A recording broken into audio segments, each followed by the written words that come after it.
Welcome to the Elite Podcast Network, home of the #1 independent wrestling coverage, available on iTunes, Stitcher, Blog Talk Radio, and wherever you get your podcasts from.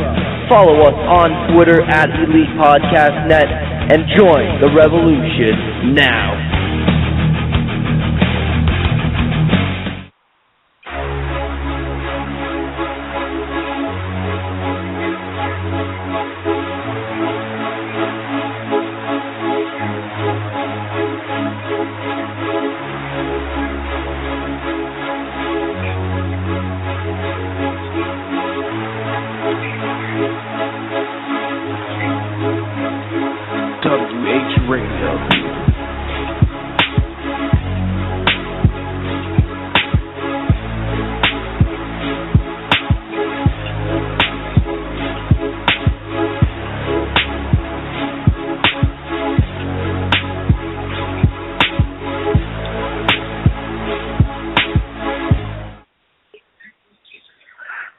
Welcome back to Wrestlingheads Radio. It's me, Oscar, doing this thing for skits tonight out there. You know, the Dodgers still playing out there.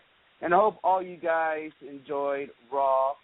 But before we talk about Raw and all that stuff, I want to introduce my co-host who probably suffered last night's defeat in his New York Giants flew a game.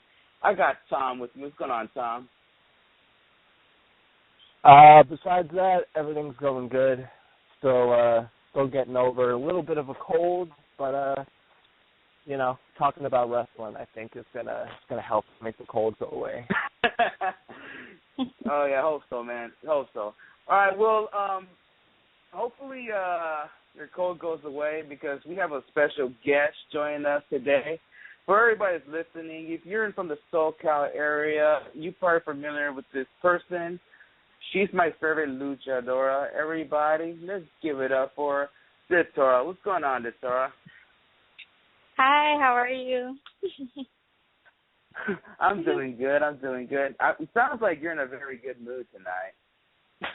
Of course. Every day you have to always find something positive. Yes, definitely.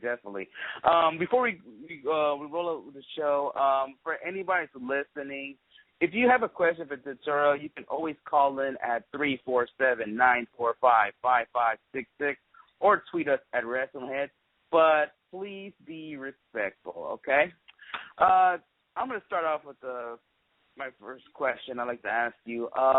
So how do you get into business? Like, where did you start off? And, how did you start getting into business? Well, when I first started, I was 15 when I started. I was doing an Olympic wrestling, high school wrestling, for a tournament. Yeah. And after I won the tournament, I actually went to a show, a free show of Lucha Libre, and from there they announced that they were giving away classes if we would like to try it. And I tried. I was like, sure, I told my cousin, let's go try it. So we went, and from there I just fell in love, and I've been training ever since. When was all this going on? Was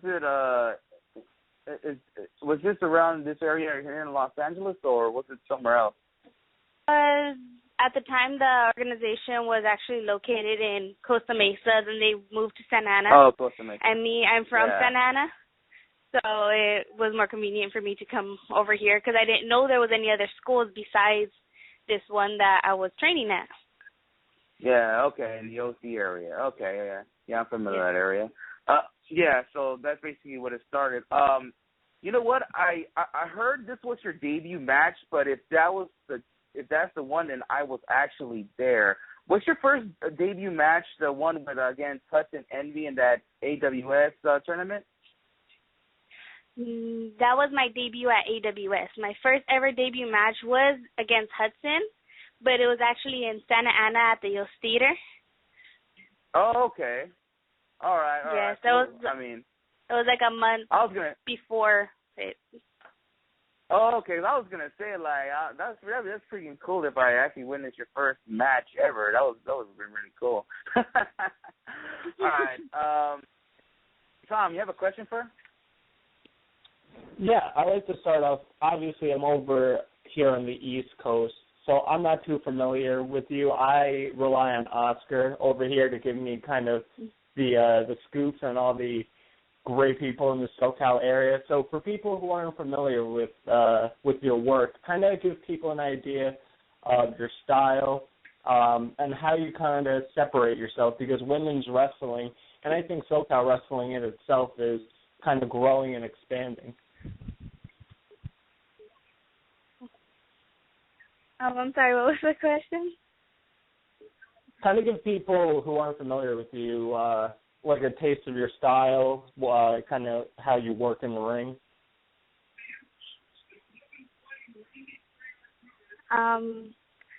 Well, people that aren't really familiar with me is like me. I'm actually the only female luchadora in Southern California. I do Mexican style wrestling, which is, you know, luchadora. But I also do American style. I do both styles, and I have bright red hair. We love your hair, by the way. Thank you.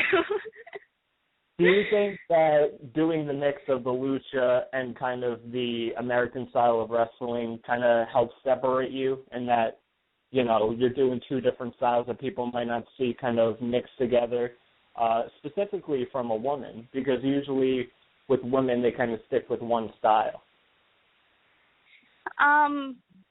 You know, I understand why it says women only stick to one style, but I think what separates me from a lot of the others is really the drive, the love for what I do.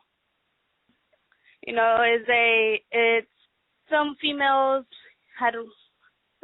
go and, you know, they do one style, or some do more than one, but their hearts aren't into it. And for me, this is the only thing I love, is my one and only true love. And every time I go out there, when I step into that ring, I'm wrestling my heart out. I'm telling, just like when musicians tell a story with their music, I tell a story with their music, I tell a story with my matches. I express who I am. Good. I like the attitude. I like the PMA, the positive attitude from there. Definitely something that I think helps a lot of people. I think there's a lot of people are negative, so I like to see that. So that's very good. All right, always Oscar. good to be positive. Oh, of course. You got to be positive. No negativity in wrestling whatsoever. It's already negative enough. Exactly. All right, Oscar. Pass it back to you, man. Yeah, definitely. I'd like to ask you about your match coming up next weekend at AWS. I see you're in a tag team match coming up. You're going to be teaming up with always mess up her last name, but please forgive me. But your partner is going to be a Katana Vera. I got her last name right? Okay, good. I always mess up her last name a lot. You guys are going to be teaming up against Ray's and Canada's own Leah Von Dutch. So I know you wrestled Ray's plenty of times. You guys even wrestled last night, I believe, over there in Pico Rivera. So how excited you're about going to this match, and what kind of match you expect to see from all four of you women? Well, I'm very excited about this match. You know, it's the first time I'm actually gonna be in the same ring as Canada's own from Leon Dutch. But, you know, just like in every match, I'm gonna go out there, I'm gonna give it my all, and I know each one of them ladies are gonna do their best. And at the end of the match, at the end of the show, is whoever wins is the females that wanted it the most, that trained, that worked their butts off in order to get the win. Okay, and what's going to ask you, let me ask something about AWS for a quick second. I know Bart's going to take a little break of the whole thing and all that stuff. I mean, we all understand why, you know, he's doing it, but I want to hear from your thoughts from, you know, Bart staying on AWS for a little bit. He did confirm from another podcast show that it will come back. It's not going to be dead or anything like that. But, you know, you wrestled AWS, like, I'll say 2 years now, because I even seen you in your debut with Hudson. So I want to hear your thoughts about all that. Well, I feel it's such a shame that, you know, a very big promotion that's really behind female wrestling and that supports us is taking a little break. But I also understand where Bart comes from. He's a promoter, you know. There's not that much money in this business, you know, let's be honest. You know, there's times where the shows will get fully packed where it's a full house, and there's times where there'll be 15 people. You know, but but it's great that he's taking time off to be able to recover from everything that has happened. And you know, like lately, you know, female wrestling is finally going back up, you know, which is a good thing. But a few months back, you know, for the past few months, you know, there hasn't really been that much great of support for female wrestling. Yeah, definitely. You know what's funny? You mentioned female wrestling. I was going to ask you a little question about that later, but I want to ask you something. What's going on in female wrestling today? I mean, start off with this whole diva revolution. There's some people liking it. People are against it or somewhat. But I feel like ever since, you know, the WWE did this Divas Revolution, not just only in WWE, a lot of wrestling, it's like they're trying to see something with women, like, example, Ring of Honor. They seem like they're trying to season us. They want to start a women's division. They're having women matches to see what's going on. So how do you feel, or what do you think about all this Divas Revolution affecting not only in the WWE, but women wrestling all around? I think it's great. You know, us as females were always, you know, always being brought down. You know, we're always saying, you know what, you guys should just go stay in the kitchen, go clean, go take care of the kids. You know, and for so many years we've, believe me, I've heard everything. You know, and it's like for, for so many years, it's like in the past we've, you know, as females, you know, we fought for our rights, our equal rights. And to me, it's just, you know, if a man can do it, why can't we do it? You know, like there's that one saying. You know, it's just, you know, females are getting more exposure. Females are finally being able to show what they can do. And apparently, us as females are doing a heck of a job, because that's the WWE. I believe the last time I saw Raw, the main event wasn't John Cena versus Seth Rollins. It wasn't Seth Rollins versus The Undertaker. It wasn't any of that. It was a Divas match. It was a Divas match that was the main event. So that has to say a lot for the male talent that there or anywhere. If the female is a main eventer, then that means, you know, that means they're doing something right, and the male talent needs to start working their way back up. Because I think this year or this time is time for the women to show what we can do. Yeah, you know what? I told Ray this on the show like a while back. Like, I feel like women getting more respect. Look at NXT's next big event, TakeOver. A women's match is a main event. You know, you got Sasha going against Bayley, and it's a women Iron Women match. I'm sorry, women Iron Man match. So that's going to be insane. Like, they had a crazy match the last show. So this is going to be a women's Iron Women match. I don't know if it's a 30-minute or full hour like we saw Bret Hart and Shawn Michaels did back in the day. But it's going to be a great match. Hopefully they could try to top that match they had about a month ago. So, it's going to be interesting, and I'm glad they're doing this. They're giving women more time now. Once again, you just saw Paige and Sasha earlier tonight on Raw doing their thing, so it's great to see all that. All right, I'm going to pass it back to you, Tom.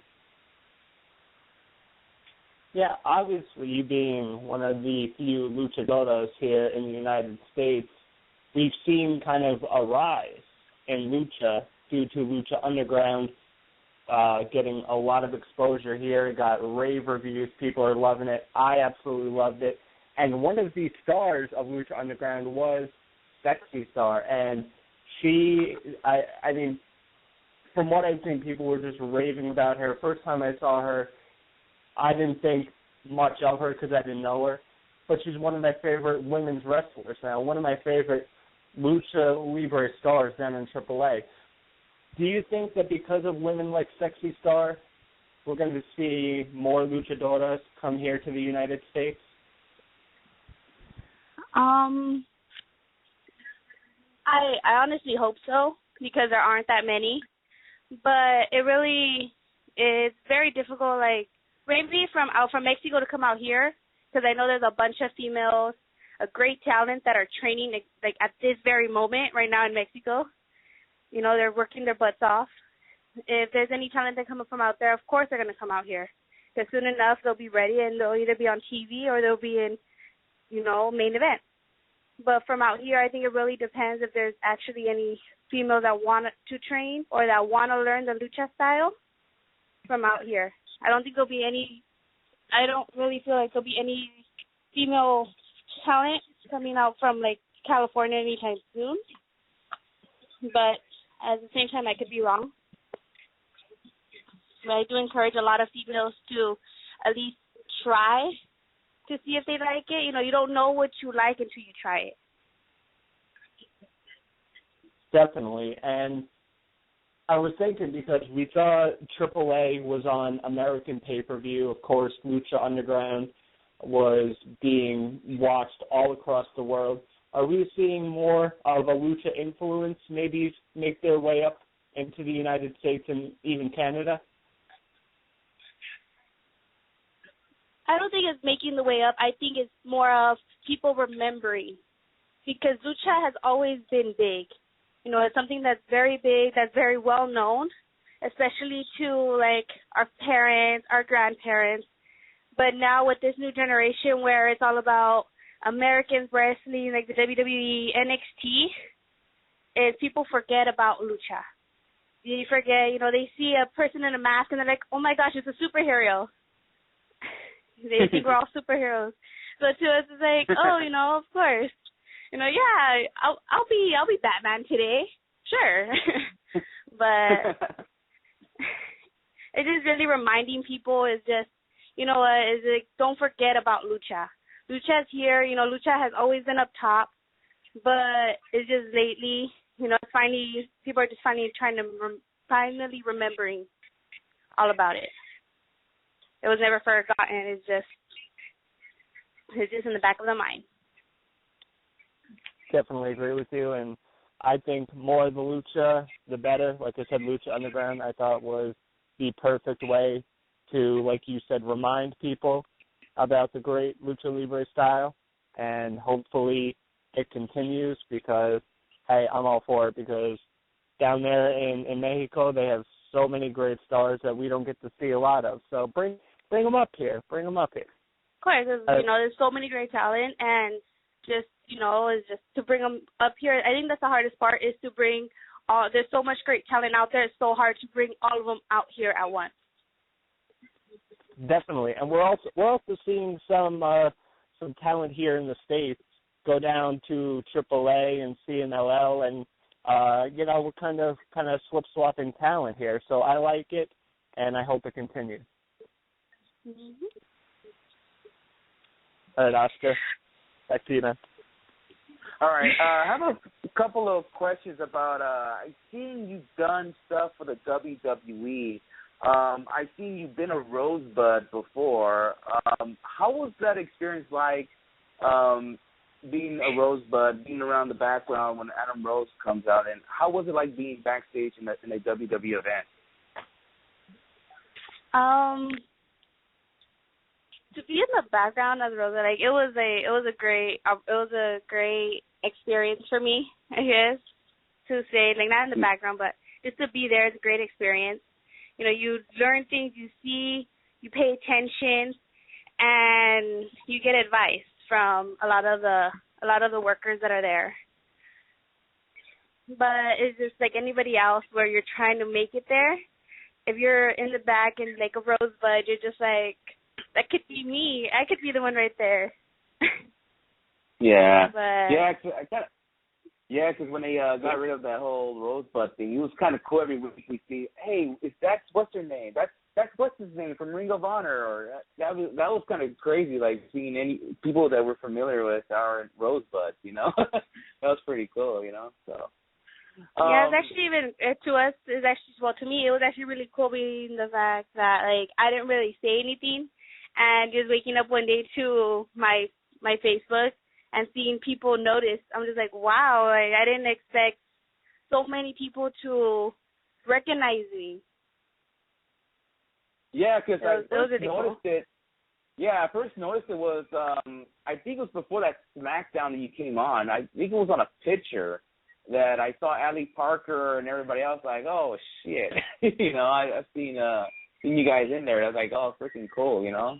So, yeah, and also another thing you also did with the WWE, I actually saw you post a video for Tough Enough, and unfortunately they didn't bring you in. But the question is, I want to ask you because you're still like. You're only like 2 years in the business. If I'm not, you just said you're only 2 years in the business. We're in 2015.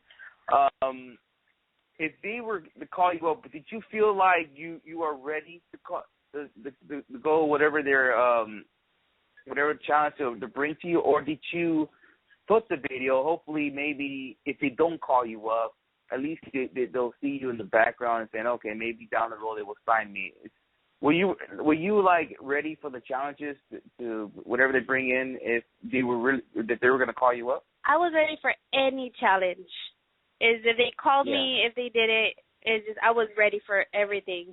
You know, I've trained so hard, I've worked so hard, I've been through so much, and you know, it made me stronger, and I know what I want to do.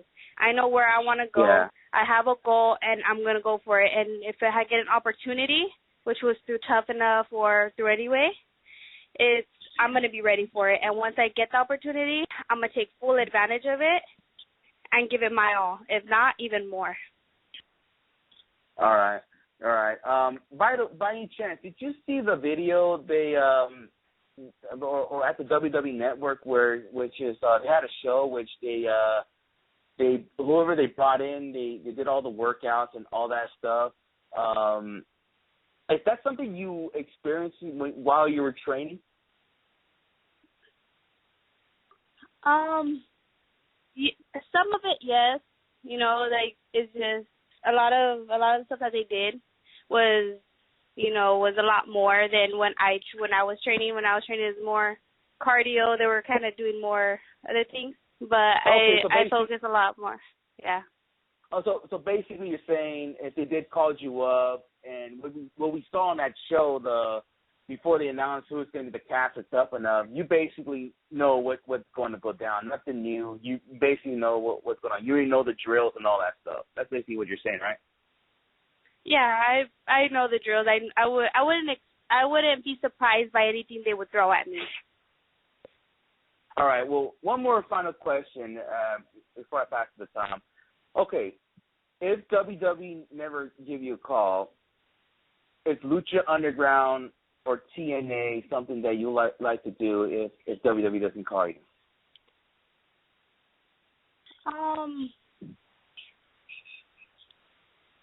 Yeah, I would. It's pretty much anything where it would be TNA, Lucha Underground, maybe Japan, or even AAA from Mexico City, CMLL. Yeah.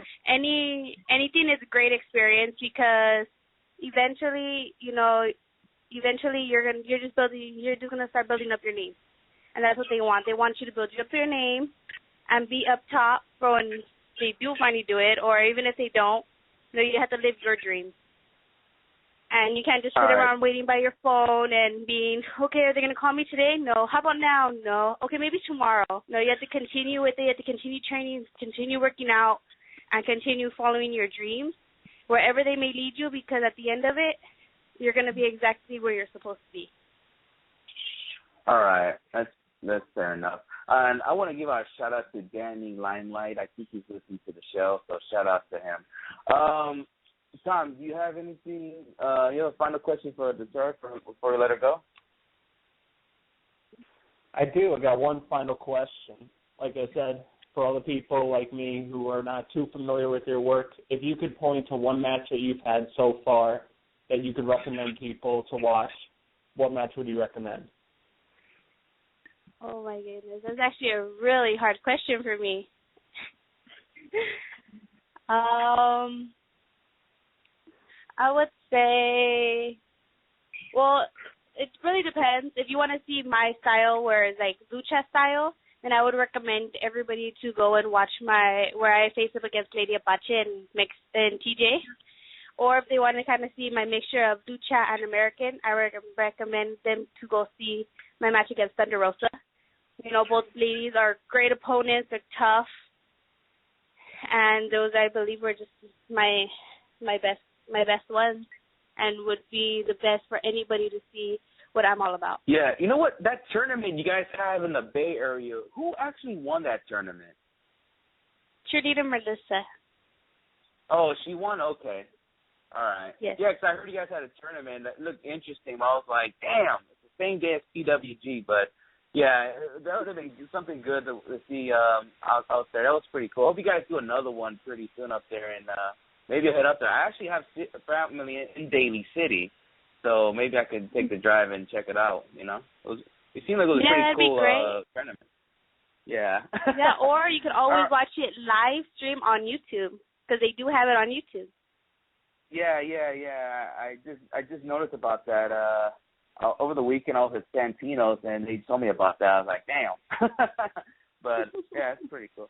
All right, Datura, before we let you go, do you want to give out any plugs, like for anybody could follow you, or you want to or you have any upcoming shows you have coming up that maybe they can check you out?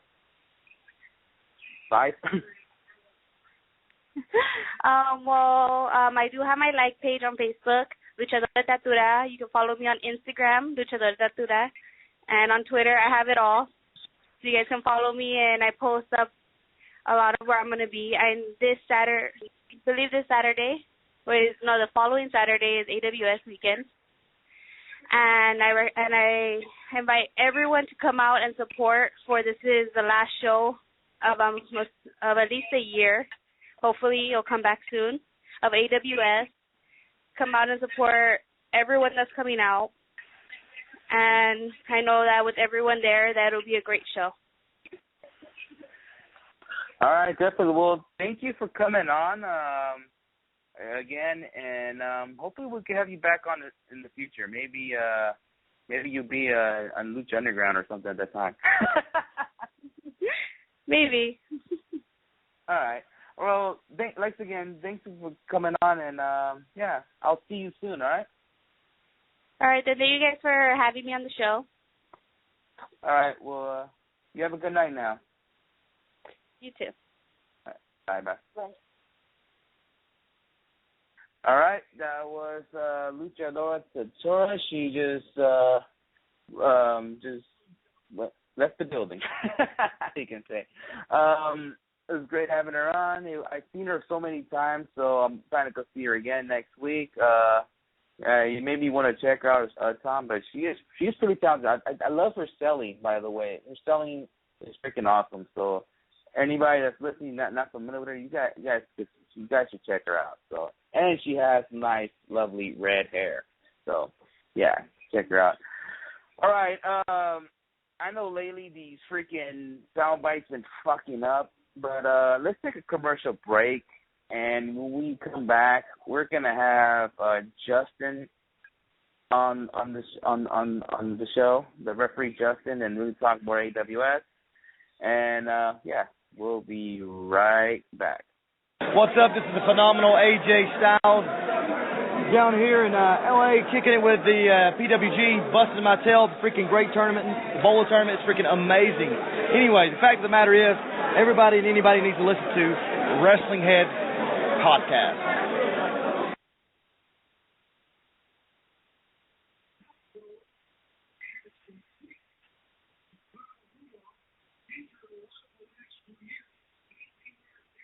Okay, I guess the sound bites are still a little fucked up. I guess the only one that really likes us is AJ Styles. So hold on one second.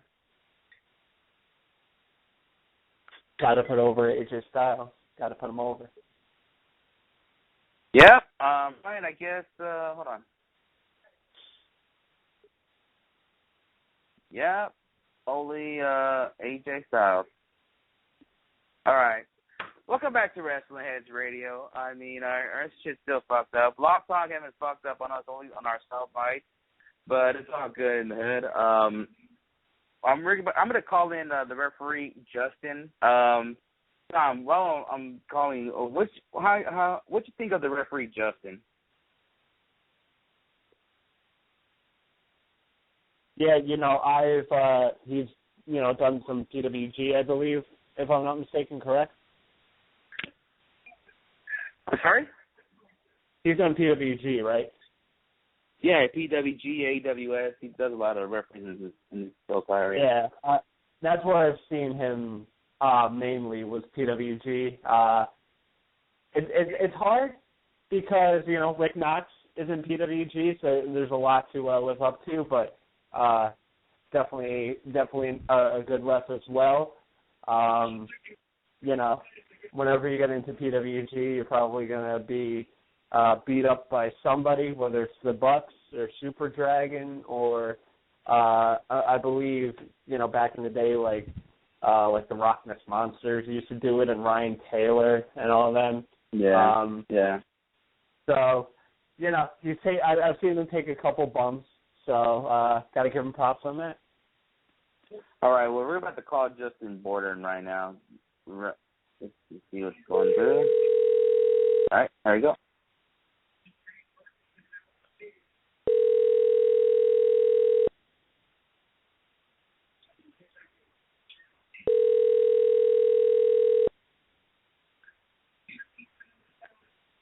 Hello? Hi, is this Justin Borden? Yes, it is.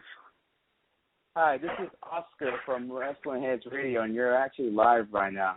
How's your night doing? It's going okay, Oscar. How was your first half of your show? It was pretty good. Datura, she's really nice, and yeah, she's a real nice girl, like she always is. We all love her nice, bright red hair. Yeah. But and shiny mask. I got yeah. I got my co-host Tom with me, so I just want to let you know I got Tom on. Hey, so. how's it going? What's going on, Justin? How are you tonight? I'm doing okay. Not too bad. It's a nice, quiet night so far. All right. As you can see on the show, I just want our listeners know, if you guys have a question for Justin, you can always tweet us at Wrestlingheads or call up at 347-945-5566. And please be respectful, please. And I just want to say thank you for joining us tonight. So yeah. Oh, no problem. Thank you for having me. Yeah. Yeah. So our first question I'd like to ask you, Justin, how did you get into business? Like, how did you end up starting going to referee? Actually, it's all by accident. It was never actually planned. Okay. Many years ago, I found out at the School of Hard Knocks with Jesse Hernandez with EWF Wrestling. You guys know where EWF Wrestling is, correct? Yeah. Empire Wrestling Federation. Yeah, that's where it's based out of. It's going on 20 years, the Empire Wrestling Federation, but it's the School of Hard Knocks. So I saw on the back of a wrestling magazine that had Bill Anderson and Jesse Hernandez over there. I went to check it out. Bill Anderson was actually instructing a class at the time. And, I was kind of a little smart aleck, and he was talking about a certain event, and back then I was probably an amateur wrestling historian. I knew stats and title change histories and all that. So I was disrespectful to his class in front of him. And, at the time, I think I was like 17. But, I understand. So I was asking him to come back to the School of Hard Knocks. Coincidentally, I've been repping since with Jesse, and I actually met Bill many years later, and, all was forgiven. But how I started was I was a fan, and when Bill Anderson shut down close to the Inland Empire, Riverside, there was no other wrestling. So I was actually substitute teaching in Inland Empire, and I saw a flyer for a promotion called UWC. And in that promotion, they had a show coming up, and so I show up to the show, and I'm like, it was actually a backyard fed, but actually everyone was trained. A lot of them trained with the School of Hard Knocks, or some of them also trained WPW with Martine. But everyone was there, and I just started going to shows. But funny thing about it, I knew the house, and it was actually Candice LeRae's house. Her family, Small World, was all had my stepfather as their teacher at one time. So they were running shows back there, and then one day they just said, "Can you ref?" Because they had no ref. I'm like, okay. I never trained to be a ref. And I'm like, oh, we know you know wrestling. Can you do it? So I said, sure. Started doing it, and that's how I got started. Yeah, definitely. That's a very interesting story. I'm going to go back on to Tom. Tom, you have a question for him? Yeah, obviously being over in the West Coast and me being over in the East Coast, the only exposure that I've really seen from you is your work in PWG. Oh, yeah. Pro Wrestling Gorilla, and how you got started there. Well, actually, since I started Candice LeRae, she started working over there and started getting booked over there in like early 2000, or well, maybe mid 2000. And they needed a ref one day, and she went and vouched for me. So I worked the very first DDT tournament, the one where Pac and Roderick Strong went over in the finals over the Briscoes. So I worked night 2, and that was my first exposure to them. I didn't work for many years, and then I got a call after several years. Rick Knox, my friend Rick Knox, they needed a ref because he was actually going to be wrestling on the show against the Young Bucks with, I think he was with Generico and Kevin Steen. And so they needed some additional refs to run the tournament. So pretty much I came back in at their Bola tournament, I think it's like 3-4 years ago, and I've been pretty consistent with them since. Yeah, I was actually going to go on to that because when people think about referees, I think for Southern California, they think Rick Knox. And I believe, and I've said it before, that Rick Knox is the best referee in wrestling. What have you learned from Rick Knox, and what has he taught you over the years? Nothing. No. Rick is a different style. Rick is, when I was coming up and asking questions, like I said, I had no formal training. Everyone would said Rick Knox sent standard here in Southern California. You know, he was a man. I've never watched any really videos of it, but, you know, I've worked with him many of times. And even though we have a little feud going on, you know, I do, you know, have some respect for the individual, just, you know, because, you know, he's not afraid to get in the mix at all with it. You know, I do give him credit where credit is due. You know, he's ref many times injured, and, you know, he's ref with broken arm. You know, he's with broken fingers. You know, I know he's had nails put through his hand. So, you know, I give him where credit is due. You know, he's a tough dude. And more importantly, he's obviously one of the most respected refs, not only in SoCal, but actually in the world. He's done it all. You know, there's probably most of the people that came the main roster in WWE at this time, you know, or maybe even the ones in TNA. You know, I'm sure Rick has done, you know, a match or two for them. So, I mean, he's known universal. I mean, the guy gets interviews throughout the world. He's recognized throughout the world. So, even though he's a mainstay of Southern California, I give him credit where credit's due. You know, he is, you know, well renowned. Definitely agree. All right, Oscar, throw it back to you, man. Yeah, I'm going to ask you something about Rick Knox. Actually, next weekend, you're actually going to wrestle against Rick Knox at AWS. And just for our listeners that are not familiar with AWS, you actually play like the evil ref. Like, example, in WCW, Nick Patrick, he was always like the NWO ref or the heel ref all the time, screwing the, you know, the wrestlers. You're doing the same thing in AWS. Like last show, you screwed Ray. So now you're playing that heel role. What are you expecting with your match with Rick Knox next weekend? pure dominance by me. Matter of fact, Yeah. this is actually, I haven't technically agreed to the match yet because last AWS show, I actually challenged him. He no-showed. Oh, yeah. I think we know the reason why, but he no-showed. Yeah. Actually, I think Bart posted on his Facebook that you guys are gonna go at it, but if it goes down, it goes down. But we'll see what happens. Right. Like I said, it's most likely going to happen on that part, and the fans will see something they haven't seen before. So, I'll put on a show for the fans, my fans, maybe some of his. So, we'll see. All right. I'm going to ask you a real tough question. I really not planning to ask you this at first, but I'm going to do it anyway. I guess ever since Bowl Up last year, you got heated with the PWG fans every time you come out. I don't know if the fans that are listening right now, that the ones that buy the DVDs and doesn't attend the shows, probably doesn't know that every time you come out to the ring, you get booed, like heavily booed. I get booed, and I get my. Are you allowed to use cuss on this line on the show or no? Are you allowed to? I don't want it to. Okay, every time you're getting booked to PWG, like, does it even bother you? Like, okay, I'm coming in, I'm about to get booed, get shit on. Every time, does it bother you or no? No, I embrace the hate. There's one thing you get. Yeah, I embrace the hate. I embrace it. I actually was backstage with Conan on night 3, and one of the people that were with him, and as I don't know if you know, Rey Mysterio Jr. was there as well.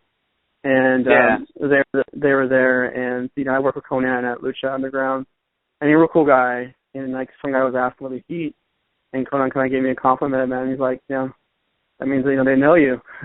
You can't beat it. So, I embrace it. It's funny how I can turn it on, without doing anything, just simply walking out. At sometimes I think I might even get more heat than Mount Rushmore. Which is funny for being a ref on that time. So, literally I don't have to do nothing but simply walk through the curtain and I get heat. So, I embrace it.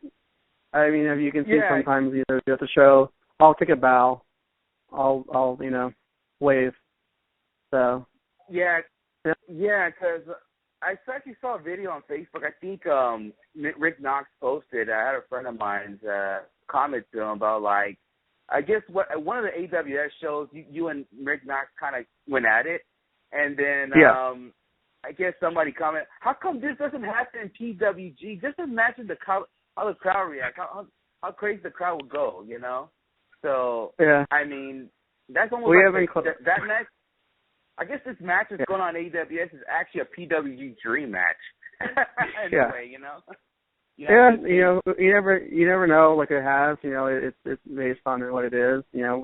We have limited interaction at PWG, but I'm sure the fans would want to see it. Even if it goes down to AWS, I'm sure the fans will still be down to see it. Obviously I probably wouldn't have a fan or a supporter in the building at the time, but it'd be interesting to go. I wouldn't rule it out. So. But I embrace the hate, with it, and I actually get a little good feeling inside, because it's nice to be recognized in one way or the other. So, it just I understand I'll never be Rick Knox there. I'll never have his love. As a matter of fact, one time when I took a boot to the face from Kyle O'Reilly in the PWG World Title match, Rick Knox is actually when he actually broke his arm.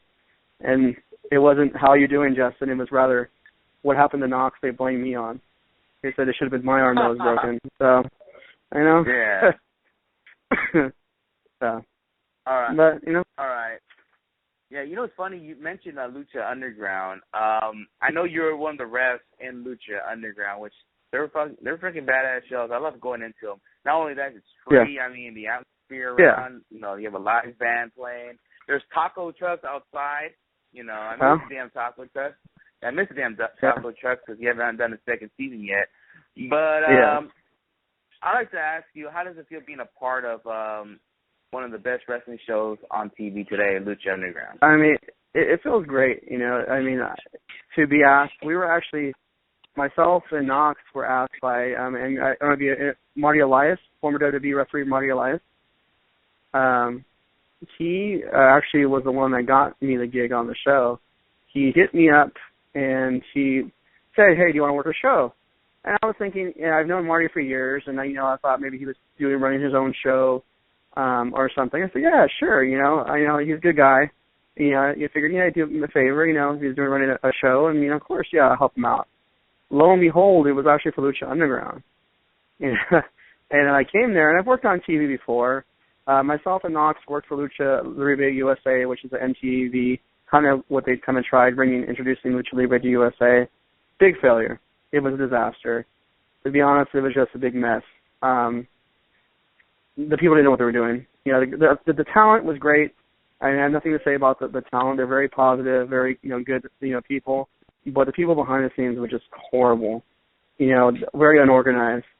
So when you go to Lucha Underground and you see the people, and everything was organized. Everything was professional. I worked TV with Hollywood, and I'm not on Hollywood. They're a great thing. Dave Marquez is a good thing.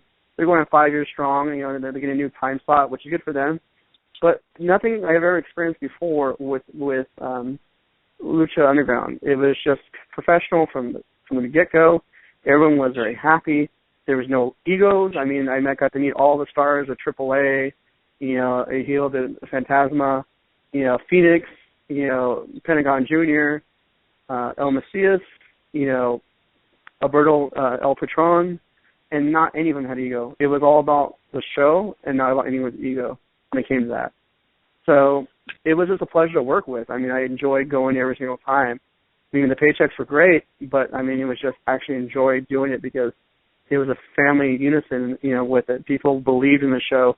They knew that they were doing something different, and they wanted to revolutionize, what wrestling was and something that grasped the audience. And anyone who's seen the episodes, I mean, people wanted to see more. You couldn't wait till the next week. I knew what was going on, but I still wanted to wait till the next week to see what the end product was. It's such an amazing product overall. So, yeah, I guess nothing but positive things with that. Yes, definitely. I'm going to pass it back to Tom. Go ahead, Tom. Hi.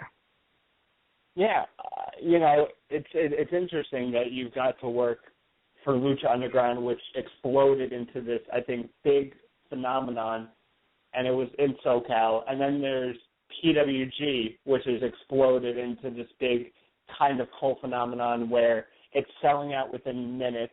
You could barely get a ticket. People are flying in from different countries just to come and see it. What is it like having these two kind of, what's the word?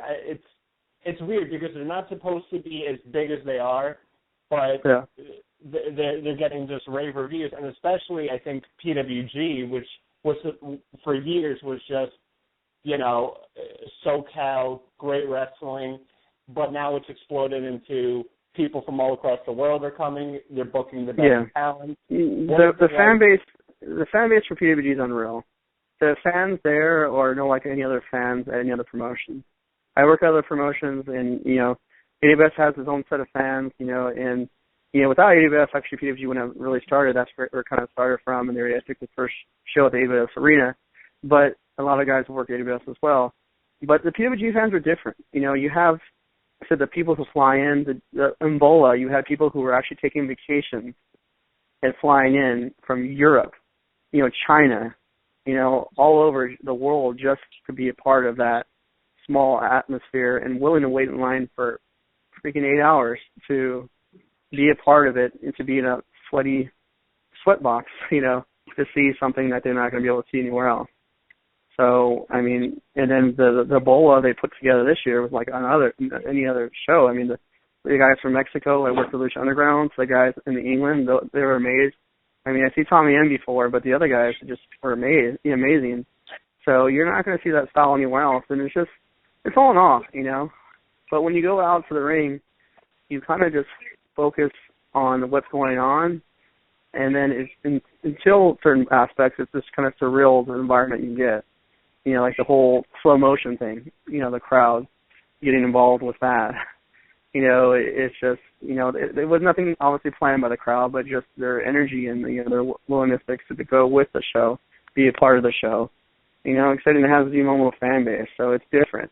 Underground is different too. As a matter of fact, the last, I would say, 5 times I went to Disneyland, I was actually recognized from Underground and approached by just random people coming up to me and you know, talking to me about the show and how much I love the show and, you know, everything else. So, I mean, I know it hasn't had much, LRA Network doesn't have much exposure overall, but, I mean, many people, hundreds of thousands of people are watching on the internet, you know, who don't have LRA. So, I mean, it's definitely something that we want to keep going. You know, as I said in the past, 40 other episodes have been ordered. It's just a little bit more time and money production. So we're hoping to get the call soon for it, you know, because we're looking forward to it. I mean, everyone asks, when we see some of the people from the signs, like, you know, when is it going to happen again? Like PWG, you know, with Phoenix, Pentagon, Aerostar, and Drago, you know, you know, they're just the thing that, you know, can't wait to have it started, you know, and it's just amazing. So like I said, they're both different, but it's just surreal. You know, it's like from starting from a backyard without having any training, to being able to do what I do. You know, I never thought of it. You know, I never ever thought of having an opportunity. I thought I would do it for fun because I've been a lifelong wrestling fan. You know, and the people I've met, you know, I had the opportunity to meet Roddy Piper. You know, that was one of my favorite wrestlers of all time. And the opportunity I had to meet him in 2010 was a moment that I'll never forget. Probably my greatest moment that ever happened. You know, to meet the kind man like that, the man literally gave me his shirt off his back.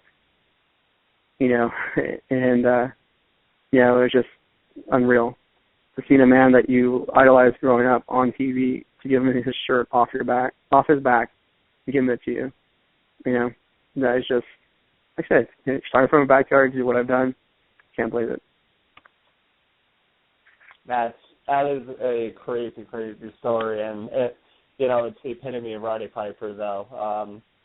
You never hear anything bad. And, no. You know, I mentioned PWG, and, you know, you're SoCal ref, and obviously there's been a lot of SoCal wrestlers who have been very vocal about the way PWG has been booking, because for years it was a mix of SoCal talent, and then you bring in some big stars. So, if you don't have to comment on this if you don't want to, but what do you feel about PWG not booking really any Southern California talent anymore? You know, not getting too far into it, I would just say, though, a lot of times the critics, you know, with it, you know, and I can see both sides of both stories, but, you know, they have a product and they know how the product, and it's run effectively, and I don't think it is going to change. But, you know, sometimes people with criticisms when they come to it, if PWG gave them the opportunity to work there, I think their opinion would change really quick. So, I mean, you had Drew Galloway that was getting excited about working PWG, and that's a guy, you know, who did WWE's and TNA contract and was involved and all that, and he's excited to be in PWG. You know, it's known around the world. I mean, you know, people, you know, backstage, you know, a couple of shows ago, the anniversary show, Seth Rollins was backstage. You know, Kevin Steen or Kevin Owens was backstage. Will and Regal comes there quite a bit. You know, it's a part, you know, of it, you know, and, you know, you're not either way on the part. Would I like to see more SoCal people on it? Of course. But, you know, they have a product, you know, that they have that works. You know, even with the Ring of Honor guys not be able to be used anymore, you know what? Some people said, hey, how are they going to survive? Well, guess what? They survived, and, you know, they're selling out tickets even faster now. You know, so, you know, I would hope to see some SoCal guys in there. You know, like there's Ryan Taylor, who I think is one of the best wrestlers around. You know, he's a good friend of mine. You know, I like to see him. He was there before. I like to see him back. You know, I think he's, you know, deserving of it. But, you know, I'm not the booker. You know, the booker has the ultimate end on that part, and, you know, and he wants what's best product for his product, and so be it. Very interesting standpoint, and like I said, I'm always hesitant to ask people that because I know it's always up to the bookers and it's up to the people that run PWG, but it's always good to get a kind of different perspective. So I appreciate you answering the question. Yeah, no problem. All right, Oscar, I'll throw it back to you, man. Yeah, shout out to Ryan Taylor, by the way. You know, me and him like the same football Rams, and they got their win today. So yeah, he has gear Rams. for St. Louis gear. No,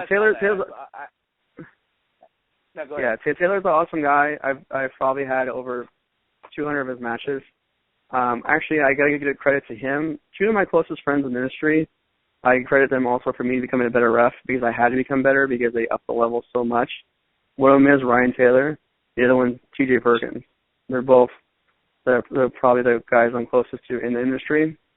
You know, TJ gave me an opportunity to go all kinds of places. TJ, I always tell people, reffing's like kind of like a baseball. If you have a wrestler who likes to ref, he always will find work. And just like baseball, if you have a pitcher who likes a catcher, as long as that pitcher has a job, that catcher will have a job. And, you know, TJ taught me that. He opened a lot of doors for me. He was the one who actually got me into Luchadora USA. He's always vouched for me. You know, even when I had my break from PWG, he always tried to get me in, you know, to ref his matches. And, you know, he's a good guy. Actually, he's a friend of mine. You know, probably my closest friend in the industry, but overall good guy. Yeah, definitely. He is a good dude. I mean, even like after AWS show, that's pretty much the only time I see him now. Is we talk like football and stuff like that. I noticed the tights. He does wear the St. Louis Rams colors. I noticed that. That was freaking cool. So they're made in the St. Louis. Yeah. Yeah. All right.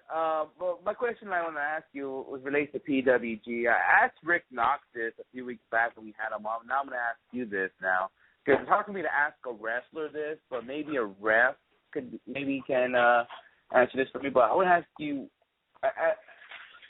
Your thoughts, just fans that wait in line, and I always hear like all the time that why can't they move to another venue? Because more people are obviously showing up to these shows, and you know it does get hot in there and everything like that. But why can't they just move to a bigger venue? In your thoughts, do you think they should move to a bigger venue, or do you think they should still stay in Reseda in the American Legion Hall just to keep the magic, not to risk, the magic doesn't disappear if they move to another venue? I think it should be where it is. I mean, you didn't want to move ECW Arena. I mean, ECW Arena is where it was. And, it wasn't the biggest arena they could go to. They can, obviously after they grew, could have went to bigger arenas. And they did go to bigger arenas. But the atmosphere at ECW Arena was no different. It was no like any other arena. You can have 3 times as many fans there, but you always remember ECW Arena for what it was. And I think the same thing with Reseda. Do you think they can sell out? Yeah, of course they can sell out. They expanded, they can go and definitely, they would sell out, just as fast, people at a bigger venue. But I think it's the whole atmosphere and the whole setting which makes it even more special. The close quarters with the fans, the whole anticipation, for the show, I think I don't think they should move. Like I said, I don't think they plan on moving. They have what it has there. They make money, and but I don't think it's even about the money. I think it's about bringing the product out, and their goal is to bring the best show that's around, and put on the best show that they can, show after show after show. Yeah, definitely. That's why I tell a lot of people, not to be mean to Legion Larry or anything like that, or not to be an ass. Yeah, Legion Larry's a dick, so I'm sorry right now. Legion Larry's a dick. Yeah, straight up. I'm saying he's a dick. He's a grouchy old fart, and he doesn't care. Like, he'll make the wrestlers even wait outside in the hot heat if he's not ready to let him in. Yeah. Yeah, he can be cool at times, but he's a dick. Plain simple. He been mean to me one time, and he been to mean to my couple of buddies of mine, so it's all good. But like I said, I always tell everybody, the only way I see PWG moving is either Legion Larry dies, not to be mean, but either he dies and somebody owns the building and say, I don't want wrestling on my shit. That's the only way I can see it moving. That's the only way. And or somehow, some way, Legion America or Legion Hall blows up. Someone bombs it, and that's like the only two ways they can have PWG move out of that place. But I think Legion Larry's the fact they'll live forever, though. So probably these type of guys that probably won't die. You'll probably live to be 150.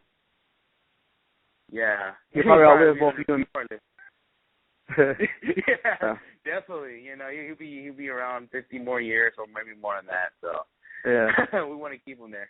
All right. All right. I'm gonna go pass it back to Tom. All right.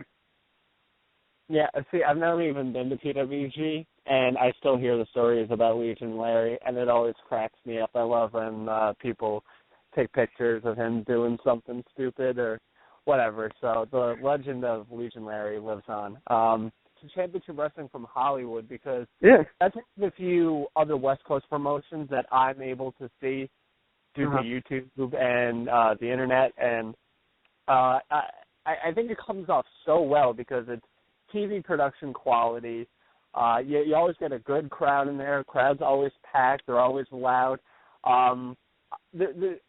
Obviously, there's been some changes with Championship Wrestling from Hollywood, moving to a little bit of a smaller station. But Championship Wrestling from Hollywood has been able to stay on TV. What do you think has been the, I think, appeal to them to kind of stay on TV? Because you don't really see a lot of wrestling staying on TV no matter what station.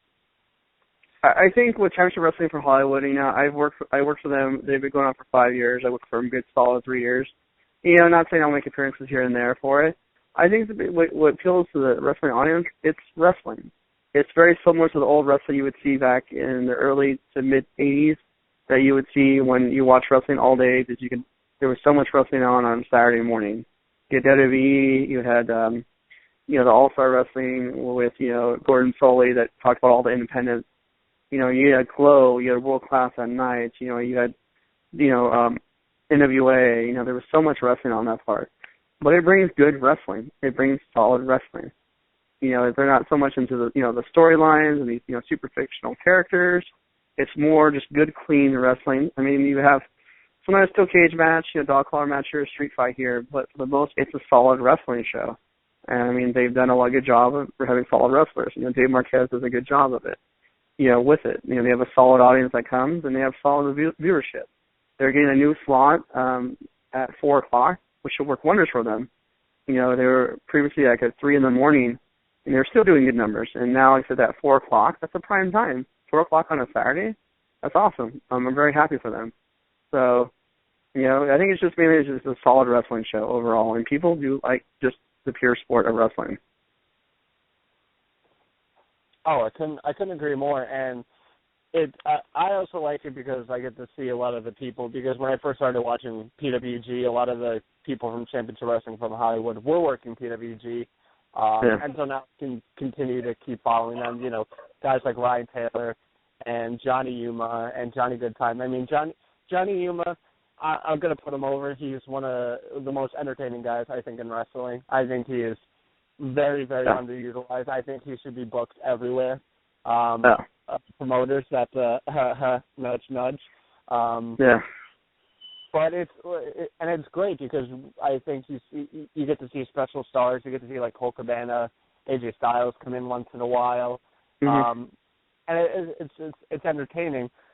Do you believe that Championship Wrestling from Hollywood is going to be able to kind of expand a little bit of their audience, because obviously they're not? I think they can. They're doing the things of the United Network, where they have the other wrestling promotions, kind of regional. They're bringing kind of the old school feel back to it, with having like regional. They have Future Stars of Wrestling, which is a good promotion out in Vegas. They have a lot of young stars in there. Kenny King's, kind of a hometown guy from there. But they have a lot of young guys growing from there. And they have some other affiliates, like in different cities throughout the United States. So they're going back to the kind of territorial type thing, like so where wrestling was wrestling. And, it's getting expanded, and new audiences are watching it. I know there are some people in WWE have watched it, and commented about it. Except this is a good, solid wrestling product. So, I mean, Dave always has had a vision to go, make it big, and you know what? He has, there's been some roadblocks on that part, but he just keeps on trucking. And I have no doubts, like I said, it'll expand. Like I said, overall, it's a great product. And Dave has many years. He trained under, Harley Race, so he learned a lot about the business, and he has a lot of experience, producing. So like I said, I think, it's at a good spot right now. It's putting on solid, wrestling matches here and there, good storyline. So, I think they understand what the audience that they want, and I think they'll achieve that, over time. There's talks where they're going to have kind of like a United Champion, so kind of the regional territories will have a main champion, and they go, kind of defend the title for territory and territory. So, I mean, there's a lot of things in the works, and I have no doubt they'll succeed in the long run. Without a doubt, and I'm hoping for it too, and I think it'll happen. Yeah. Do you remember my work from that thing where I got thrown in a dumpster? Yeah, old school right there. Yeah. Yeah, that's what I was thinking. It's very old school, and it's funny you mention it about Championship Wrestling from Hollywood being old school, and I never really thought of it being like that. I just look at it as a great TV product, but now that you mention it, like the two and two are connecting, and I'm like, it does kind of remind me of those things. I never really got to see those old school type of things, but when you look back, it definitely makes sense now. So I'm glad you actually said that, because now it definitely, I think, adds more appeal to it. Yeah. Like I said, if you get a chance, watch some old clips, and you'll see it, and you'll see the connection. Like I said, it's good. Like I said, it's a good product overall. And even though I'm not a part of the product right now, I've done a couple shows here and there this year. I still watch it. I still watch it. A lot of my friends are on the show. A lot of people I work with are on the show. But yeah, they gave opportunity for Johnny Yuma. He first singles title he's ever had. He wanted to be in their main title. And for being a tag team specialist, to move up to a singles guy, and I think he ran with it. He took the belt and he ran with it, and showed that he could be, the main guy on the show. Oh, without a doubt. Yeah. Right, Oscar? Yeah. Throw it back to you. Now I was going to say, I've been watching this show since the group The Standard was going around. That was freaking awesome. Austin Aries. Chaos. Peter, and Adam Pearce. Yeah, that was a good-ass stable. Love that stable. It was a freaking awesome stable. And, that was jumping Willie Mack and all of that. It was freaking awesome until, Colt Cabana took the NWA title from Adam Pearce. That was freaking, it was great stuff back then. And I still watch the show now. I would love to try to go to the shows, because the thing is, though, I just moved to Hawthorne in April, and it's an hour and a freaking half away. And, I try to go to the shows, and I remember back then, there was Lucha Hollywood. Where should I go? Lucha Hollywood. I guess Lucha because it's closer. Yeah. So, yeah. I'm going to ask you a couple final questions. I know you've been wrestling for a while, but have you ever been contacted with the WWE or TNA at least one time? Maybe you want to end up working for those guys. Actually, not TNA, even though, they're kind of set. But, I mean, obviously TJ works with Manic, and, I've never really tried for it. Back in 2008, 2009, I was actually asked to submit some stuff to WWE. Never really went through with it. Bob Holly made a comment about my weight, which is, cool and all. I mean, I know he's, it's because they have an image and all that part. But back in 2008, 2009, I was asked to submit some stuff to them. I just never did. But, it's cool. I have, I enjoy what I do. It's not, something that I would have to achieve. I mean, of course, the only thing I, want to say is that everyone wants to be part of WrestleMania one time. But, if I never make it to there, I'm cool with it. I'm very happy. Like I said, I've done more than I ever expected to do, coming from a backyard, never being trained, to what I've done now. Like I said, I think I have over 200 some appearances on TV, different TV stations and stuff like that. So, I got to meet all kinds of people, former, future and present WWE stars, TNA stars. I've worked with them all. I've worked with Cesaro. I've worked with Kevin Owens. I've worked with Sami Zayn. I've worked with Pac. I've worked with so many. With it. So then I got to meet Roddy Piper, which was one of my dreams. The only thing I haven't got to do is meet Ric Flair. That's one of my goals too. So I got to meet Road Warrior Animal, who's part of my favorite tag team of all time. Unfortunately, Hawk has passed. But I got to meet Animal. So the only person on my bucket list would be Ric Flair. Yeah, interesting. Very interesting. Yeah. All right. Well, my final question I'd like to ask you, which I've seen, like, okay, I know you said about your AWS match that you're not sure if you guys are gonna wrestle, but if you end up wrestling and beating him, will we see you in the ring again anytime soon? Besides rapping. Oh, I don't know if you know, I actually have a belt. I actually hold a wrestling belt. I have a world's greatest ref belt. If you actually look at AWS, there's pictures of it, and I'll defend it from time to time.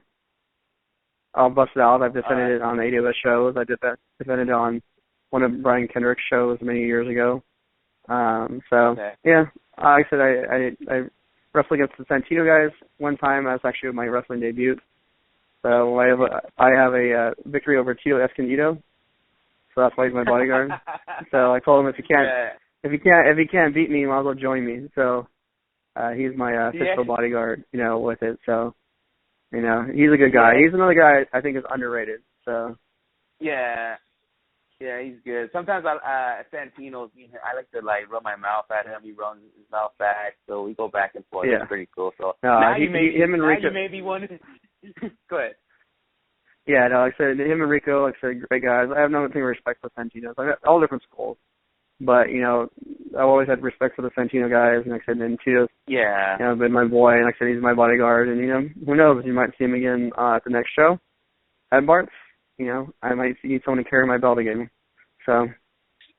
Yeah, I mean, Santino's, they've been doing some killer shows as of late, I was at the Friday show they had, and it was a good show. And I've seen the new guys coming out, like Brody King. He's a monster. I've seen him backstage. I met him. Like, man, this guy is going to be something. If he keeps his head on straight, I have no doubt this guy's going to be something. I mean, he is a monster. He has a look. Yeah. He has a physical stature. I mean, I haven't seen him in the ring, but I mean, I'm telling you, he has. You can tell if he puts the skills into the ring. He can have an it factor. So. Very nice guy, though, yeah, he's a cool dude. I mean, one thing I don't like is the crowd chat, Baron Corbin, and he is nothing compared to Baron Corbin. Okay, I know he's destroying his opponents, but he's not having 15-second matches, Yeah. He's doing, maybe, 10 minutes in Santino, something like that. It's not like he's doing one move and that's it, you're done. He's actually doing 15-minute matches or 10, 15-minute matches. So I cannot call him. He's training with, Chaos and them, and, Chaos has been around, man. He knows. Yeah. Smart guy, he knows his stuff. He knows, he's been there, he's been all around, he's wrestled, all kinds of legends. So he knows, like I said, so, I mean, that's why, you see him wrestling is, it's so much easier, because what the problem is when you have these beasts, when they can't go to 15 seconds, and they have to go, I mean, we saw it with Goldberg. I mean, when Goldberg actually had to wrestle a match against DDP at a Halloween Havoc, he was gassed after 10 minutes. He was dead, And like I said, how you used to those short matches, as great as the shape you are, you're used to it, and you go someone longer, then that shows you how, exposes you how really athletic or really how much you really have in you. So I think they're doing it right. You going to be at the next AWS? Yeah, I'll be there. I'll be there for sure. But what? You just made me want to ask you one more question about that. Sure. I will be at AWS next weekend. I don't care if I broke my leg or I'm sick. I'm going to be there because this is the last show of the year. I have to be there. I feel like I have to be there. But my real final question I want to ask you, your thoughts of Bart shutting it down for the time being. And, I heard Bart in another podcast, the Wrestling Guy podcast. He said that, it's not dead. It will come back. but no date yet. But what's your thoughts of all that? You know what? I've been with Bart. You know, I was there when the last shutdown happened. You know, let's put it straight where it is. Wrestling promoters, for the most part, PWG might make money, like I said, you know, off DVDs and stuff. But in general, most wrestling promotions don't make money. You know, most wrestling promoters can't live off the money they're making, you know, off the promotion. But they do it for love and the opportunity for people to do it. So, I mean, one bad show, I mean, you got to think of all the costs. You rent the venue, you have to rent the ring, pay for the wrestlers, pay for the ring announcers, pay for the equipment and all that. It gets costly. So, I mean, you know, then they can't pay, you know, or show, you know, the show goes bad. Yeah, that comes out of pocket, you know, that comes out of, you know, stuff that they use and paying their own bills on that part. So, you know, unfortunately there's been some bad shows, but, you know, with Bart, you know, I had no doubt he'll come back. I was there when, you know, when we had the 3-ring battle royal to end it, the world record battle royal, and, you know, he said he'd come back. He took some time, he went away, you know, and he came back. You know, we had some great shows too. So, you know, I think he'd rather go away, you know, take some time off and then come back even stronger with it, you know, and that way he doesn't have to go and the product suffers and, you know, like I said, you know, he's, you know, Bart's a giving guy, you know, and, you know, he's always been, you know, honest guy too. So, you know, I have no doubts that he will be back with it, you know, and he'll have something else going on. You know, he gets a lot of credit. You know, like I said, PWG's first show was at, you know, the AWS Arena. You know, they gave him opportunity for a venue for them to run. Bart also made women's wrestling big again in Southern California. There was a lot of women that weren't getting opportunities, you know, here and there, and Bart put together the tournament and gave opportunity to shine. Gave Candice LeRae, I mean, she was working for PWG, but she had nowhere else really to shine. And he gave her the ability to shine and get exposure. You know, Christina Von Eerie, no one knew she'd been around, but no one knew who she was. She got exposure from it. So he gave opportunity for a lot of people. Look at Hudson Edney. She's in the finals of that Stardom tournament. You know, it's a big tournament for women, and she's in the finals. You know, that's Bart's current champion. So, and they, you know, set aside, you know, I might have some biases against Ruby Reyes, you know, in the last match we had with Tito, but, you know, she's you know, going to be a monster. You know, I think she's the next big thing that comes from women's wrestling in SoCal. So, you know, she's talented. You know, give her credit is due. She is talented. She should have made a sandwich, but, you know, she is talented. I'll give her credit for that. Yeah, we're actually gonna have her on here on Thursday. So, yeah, I mean, she is awesome. I mean, going back to Hudson, I feel like when I started going to AWS, I seen the beginning of Hudson Envy out there, and then before Stardom, all that, I saw Hudson Envy getting killed by Candice LeRae in a hardcore match. So yeah, I remember. Yeah, I mean, actually, Candice, you know, she's amazing. You know, with it, you know, she set the bar in SoCal wrestling for women wrestling. You know, and she's moved on. You know, better things, and you know, good thing for her. Like I said, but I wouldn't even got started was for her. You know, with it. So I owe a lot because I've known her for years. And great family, just a great family overall. To, you know, but I owe my part to that family. So I always had a connection with Candice on that. But great family, great person, and I wish her nothing but the best. But yeah, like I said, I think Ruby would be great. You'd ask her if she'd make me and Tito a sandwich for next show, you know, and I'd be glad. I just want the crust cut off on mine. So. Yeah. Yeah, you know, I mean, going back to the business part, I understand if Bart wants to take a break, and that's fine. You know, that's all good. We'll just wait for him whenever he's ready. You know, I mean, I understand there's some wrestling promotions they, you know, they really don't make money or all that. I mean, it's tough, but it is what it is, and people could say, oh yeah, PWG's making all this money, they always do shows and all that stuff. But you know, I feel like, to me, I'm not knocking PWG or anything, but I feel like they get lucky because due to the fact that, you know, there's wrestlers that just want to wrestle there, even for less money, and you know, I think they have the advantage of that because they do. Yeah, well, like I say, it's business. Yeah. You can't really knock them for it, you know, and that's like I said, business, yeah. And you know, take opportunity. So you know, with it, but you know, at the same token, no one PWG are millionaires either. So I mean, you know, as much money as they make, you know, it's you know, no one's a millionaire off of it. So you know, a lot of it comes down to it's the passion, the enjoyment to be a part, you know, of the show, be part of something that, you entertain somebody and you make them go home happy on that part. So whether it's from the ref to the ring crew guy or something, they're all part of the show. And I think that the greatest part, with Lucha Underground, I always took the dark matches. I always enjoyed them, doing it because it's part of the show. I walked out there, that meant the show started. And the feeling that you're starting something special or you're starting something. Even the booing when I come out to PWG, or even AWS, I enjoy it. Because you're being part of it. And sometimes as a ref, when you finish a match, you kind of just sit there and say, wow, I was part of something special. Yeah, definitely. Tom, you have a final question for Justin Borden? Yeah, I got one final question. Obviously, you being a ref, I don't get to ask this very much. But if you could pick one match, any participants, living or dead, I want you to pick the ultimate match that you would like to ref. Could be anybody. Could be a tag team match, anything. I would pick the Road Warriors and Jushin Thunder Liger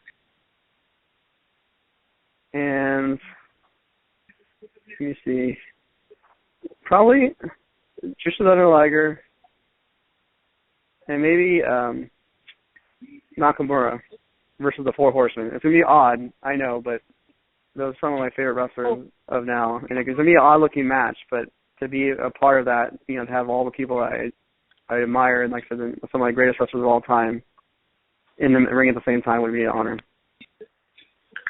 I think that's one of the more interesting answers I would have ever heard. So that's definitely up there. Like I said, that would be a crazy match, and I don't even know because it's so, like you said, it's so weird, but I think everyone would love to see that, and like you said, the kind of toys that you would hear every day from.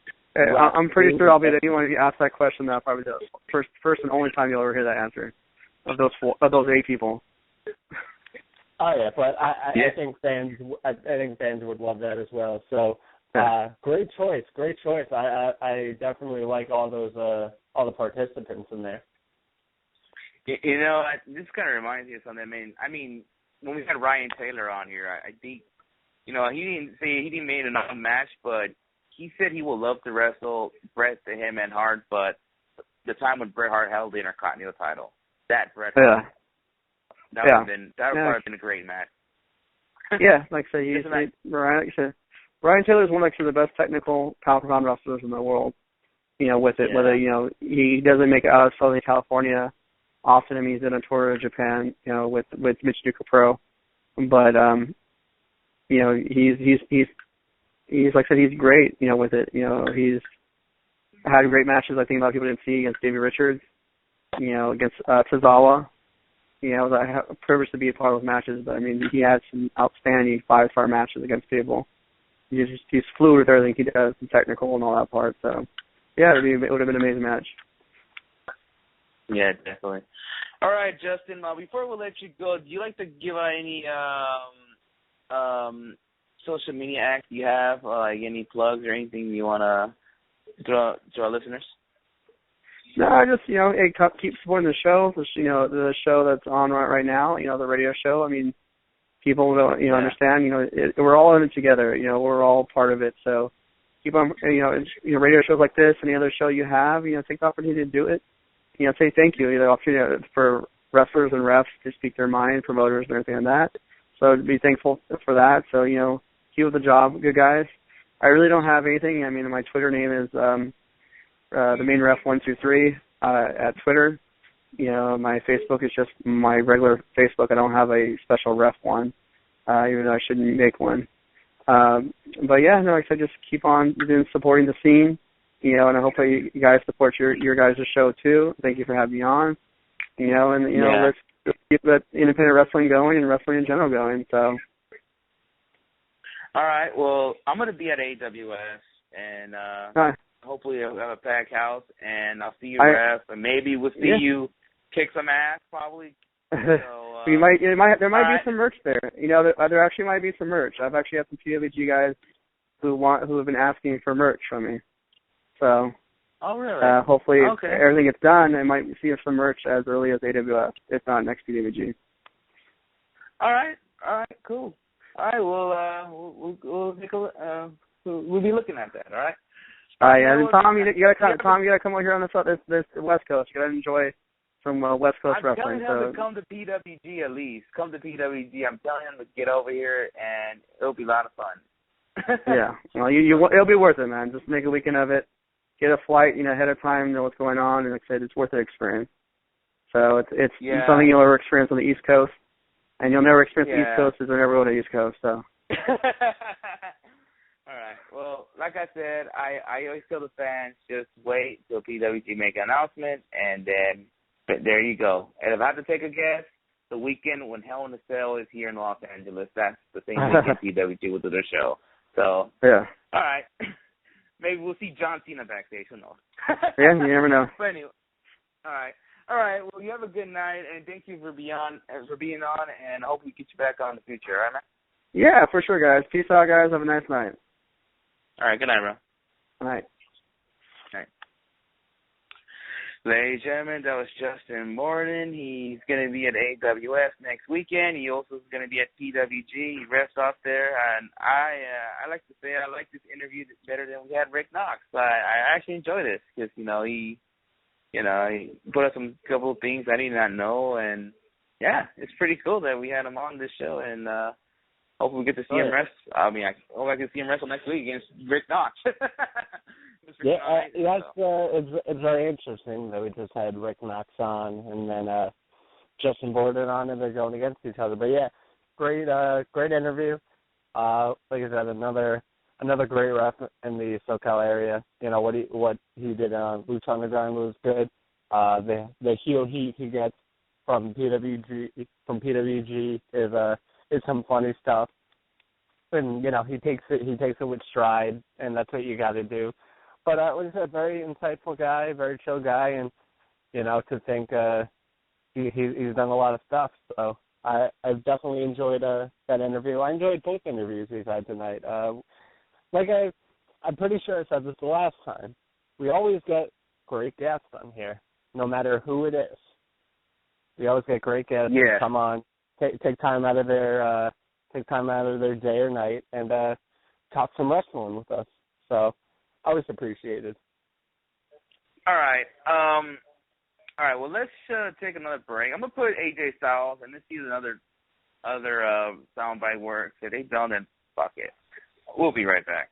What's up? This is the phenomenal AJ Styles down here in LA, kicking it with the PWG, busting my tail. Freaking great tournament. The bowler tournament is freaking amazing. Anyway, the fact of the matter is, everybody and anybody needs to listen to Wrestlingheads podcast. Good afternoon, this is England's Zack Sabre Jr. and when I'm not drinking tea and hanging out with the Queen, I am always listening to Wrestlingheads Radio. Cheerio. Hello friends, this is Matt Seidel. You are using your brain and listening to Wrestlingheads. Respect. Oh, the sound bites work. Let me try one more. Hey guys, this is Pikachu, and I'm challenging Wrestlingheads Radio to a Pokemon battle. Boom, baby. Yeah, boom, baby. You know what? Too young. Next year, I am going to get that Pokemon Go app. I am going to battle you. I challenge you in a battle. You put that on Twitter right now. Tweet it to Real Sue Young. Or Pikachu. I challenge her on Pokemon Go. I'm getting it. Let's see if she's getting it, and I'll battle her. Let's do it. You put it out there. People are listening. Just say I called her out. At Mr. 632 called her out. She will respond because me and her are cool. We're friends. And, yeah. Hope you guys turn off your TVs. The 49ers are blowing out the Vikings. I'm sorry, Nathan, for putting that out there. You might want to turn off the TV and listen to Wrestling Heads. We're about to talk about Raw. And before we talk about Raw, this Thursday, we're going against the NFL once again. We're going to have Famous B on the show. And not only Famous B, we're also going to bring back an old guest of ours, and that's Ruby Ray. So both are going to come down on Thursday. They're going to talk about AWS and other stuff they have going on. Maybe we could talk famously about Lucha Underground and Championship Wrestling from Hollywood and this past work he did in PWG. We'll talk everything about that on Thursday. You guys don't want to miss that out. And, we want to thank once again to Luchadora, Datura, and Justin Borden for joining us. It was a great time having both of them on. And, we hope we get them on in the future. And, once again, we're going against Kansas City Chiefs and Denver Broncos Thursday night game. So we're going against them. All right. I guess, funny that we have someone online. I guess this is Nathan. What's going on, Nate? What's up, guys? I thought you'd be watching the Vikings game, but I guess you turned off your TV already. No, I stopped because it was pointless by the time. Because it was, yeah. It's like, I was watching it, and I was kind of hopeful that they would put something together this season, but it's not looking too good. So, and usually with a team like the Vikings, you can tell by the first game how the season's going to go. So I think it's already over. All right, well, my Rams are going to play the Vikings later on in the year, and let's see what happens till then, but we'll see. All right. Monday Night Raw. I want to ask you guys, what's your thoughts of this season premiere Raw? I say it was a little disappointing to me, but Tom, I'm talking about Tom. What's your thoughts tonight, Raw? I mean, another pretty boring episode. I say it week after week, but there really isn't anything going on that really excites me right now in WWE. I'll say on the main roster, because NXT at least is looking, good, and there's stuff going on down there that excites me, for the future. But there's nothing going on right now. Like Sting and Seth Rollins, it's okay. Don't really care for it that much. Kevin Owens and Ryback. I mean, Kevin Owens obviously is the best guy on the roster, but it's Ryback. So it's like I know Kevin Owens could probably put on a good match with a Broom, but I think a Broom's a better wrestler than Ryback. There's just nothing going on. Maybe actually scratch that. The tag team stuff with the New Day and the Dudley Boys is probably the best thing going on with WWE right now on the main roster. But just other than that, everything is just so boring. The Diva stuff, boring. The Diva stuff from tonight, such bullshit. Another bullshit finish. And we're supposed to take Diva seriously. It was just, it's just, even the Bray Wyatt and Roman Reigns and Dean Ambrose stuff, like that's gotten boring. Like I'm looking forward to who the partner is, and I'm looking forward to the match, but it's still boring either way at this point.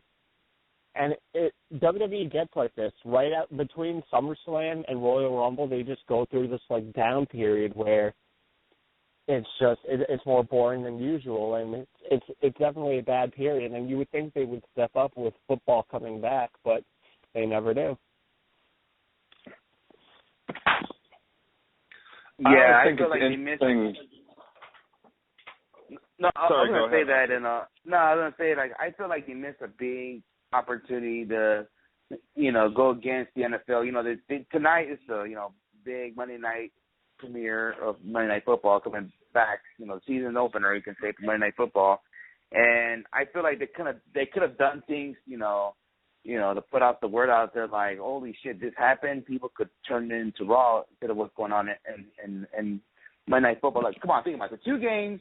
Who cares about these 2 games? Seriously. Like, no offense, Nate, but Vikings, 49ers, like if you're not a Niner or a Vikings fan, would you care about this game?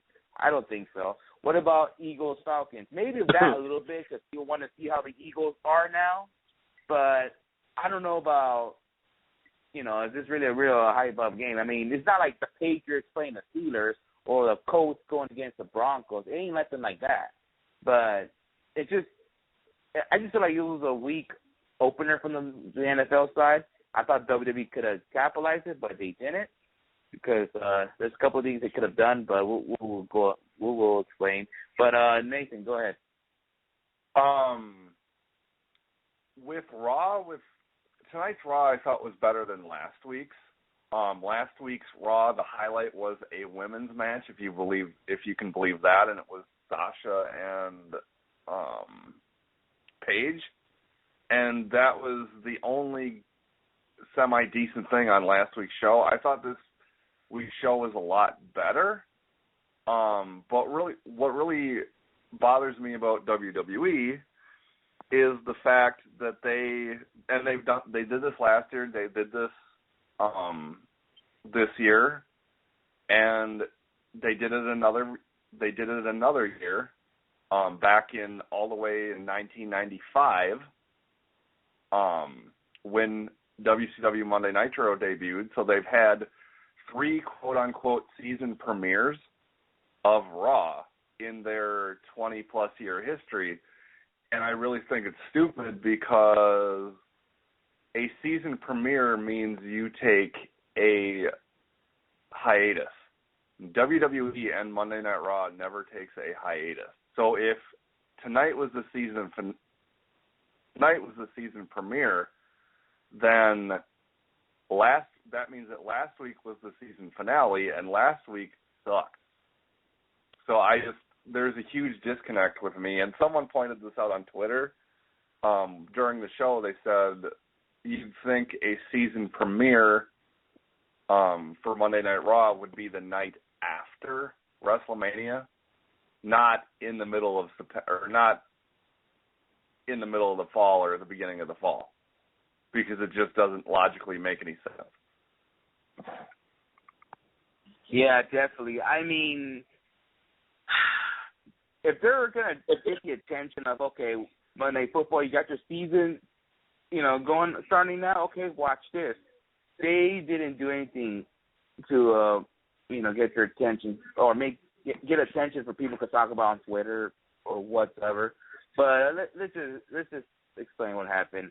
Monday Night Raw started off with Seth Rollins doing a promo, and I guess there was an announcement that made that Sting was going to make his debut match on Raw tonight against the Big Show. So I guess that's one part of the problem going away. So, especially starts off with a 20-minute thing, whatever. But we'll talk about Sting a little bit later, but I want to talk about the first match. You got the New Day defending their tag team championship against the Primetime Players, which the match was all right, I have to say. I mean, I know Tom likes the little comedic acts from the New Day and somewhat, but the New Day won the match, and now it's been announced that the New Day will be defending the tag titles this weekend, this Sunday night at Night of Champions against the Dudley Boys.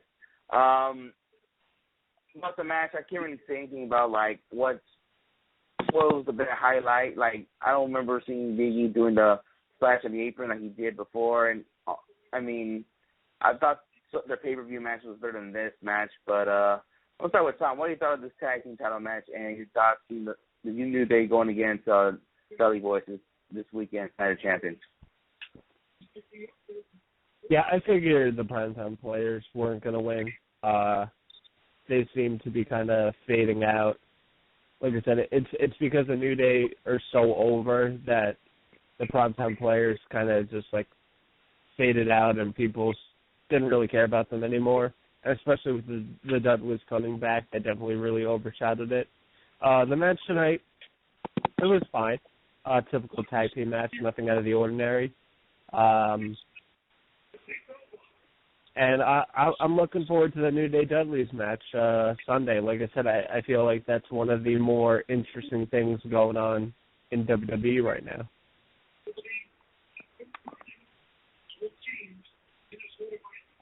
Yeah, definitely. Nathan, you got a comment on that? About that match?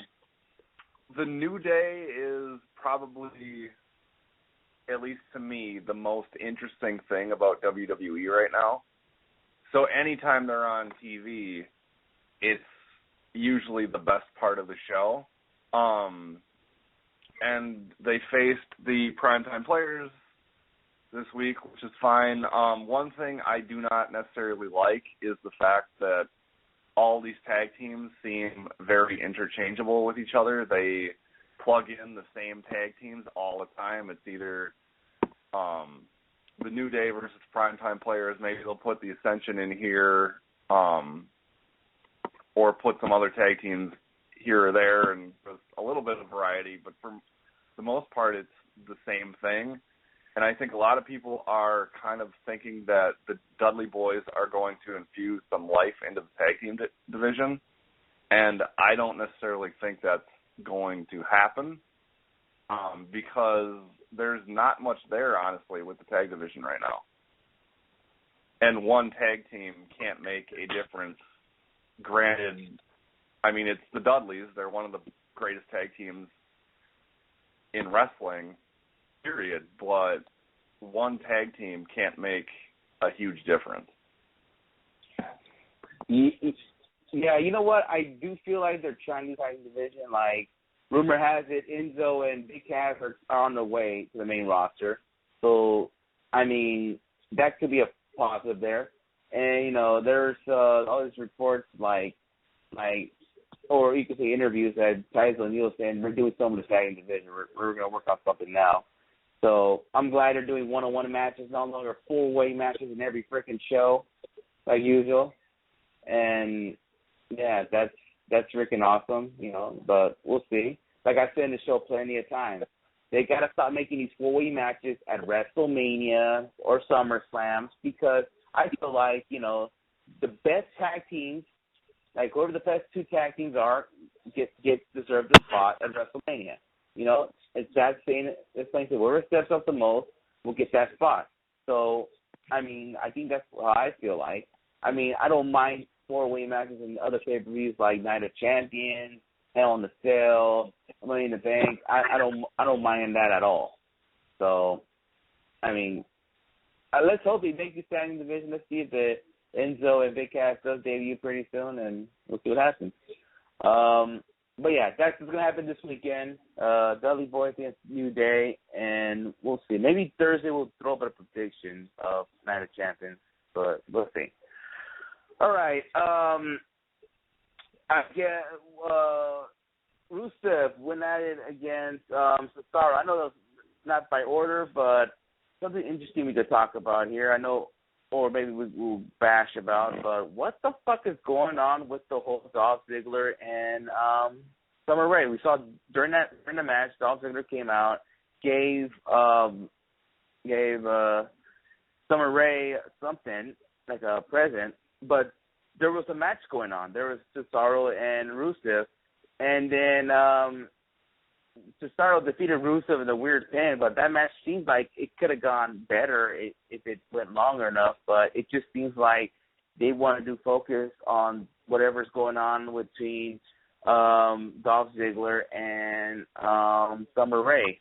But starting with Tom, what you think of this whole fiasco, and do you feel like what I feel, that they fucking, instead of making everybody pay attention to the match, they're trying to make people pay attention to what's going on with Dolph Ziggler and Summer Rae? I said from day one that this whole Dolph Ziggler, Lana, Rusev, Summer Rae feud was shit. I said it was stupid. I said it was ridiculous. It wasn't going to do anything to help anybody. And it still stands true. It is doing nothing. This has been such a waste of all four competitors. It is absolutely ridiculous. I've gotten to the point where it's just like I don't care. I don't care about what's going on with it. It's stupid.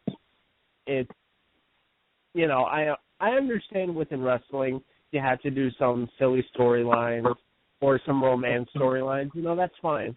But you could do it better than something like this. You know, this is just not that creative, and it's, like I said, it just doesn't add anything. You know, there's ways to do good romance angles.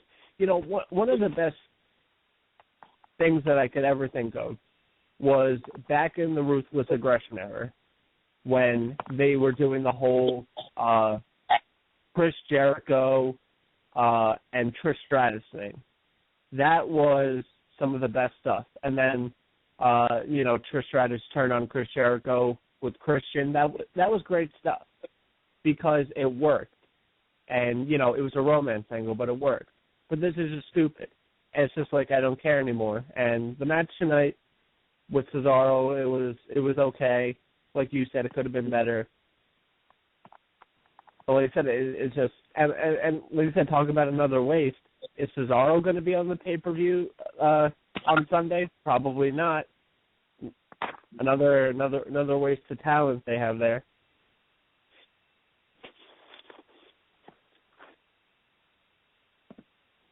Yeah, definitely. Nate, you want to comment about the whole fiasco? I'm not a fan of it. I mean, we could kind of tell where this whole thing was going because the way I figured it, they were going to do a mixed tag match at some point, and I hate to say this, like I'd never wish injury upon anybody, but it's almost a blessing in disguise that Lana got injured, and the way that they are continuing this storyline, like I hate it, and Tom mentioned this, I hate it when they use matches to further storylines, especially stupid, pointless ones like this. Like, Rusev, Cesaro was a perfectly acceptable match, yet it was ruined by a bunch of bullshit that was happening on the outside of the ring, and that was that. If we got a straight-up match, it would have been a lot better, but because they basically used it as cannon fodder for an angle that they're trying to advance, I hated it. And that's the problem with WWE is that they do this way too often. It's like they'll give you a really intriguing match, like because on paper Rusev Cesaro looks really good, but you just have, but they give it to you with all the bullshit, and then you kind of have to look past all the bullshit to see what's there, and it's hard to because there's so much of it. Yeah, definitely. All right, let's just move on. Let's just talk something maybe we could talk in a positive way. Miss TV came on, Wyatt families were the guests, and then you had Roman and Dean interrupting. They say they found a partner. Well, all right. And I want to ask you guys, who do you think will be the mystery partner for Sunday's Night of Champions? It looks like Randy Orton and Jimmy Uso are out of the picture. Remember, they jumped Randy Orton, and I didn't see SmackDown last week, but I think they did something to Jimmy Uso, if I'm not mistaken. But it looks like those two are out. Yeah, they did. So who do you guys think is the mystery partner? I'm gonna start off with Tom. Tom, who do you think is the mystery partner for Roman Reigns and Dean Ambrose?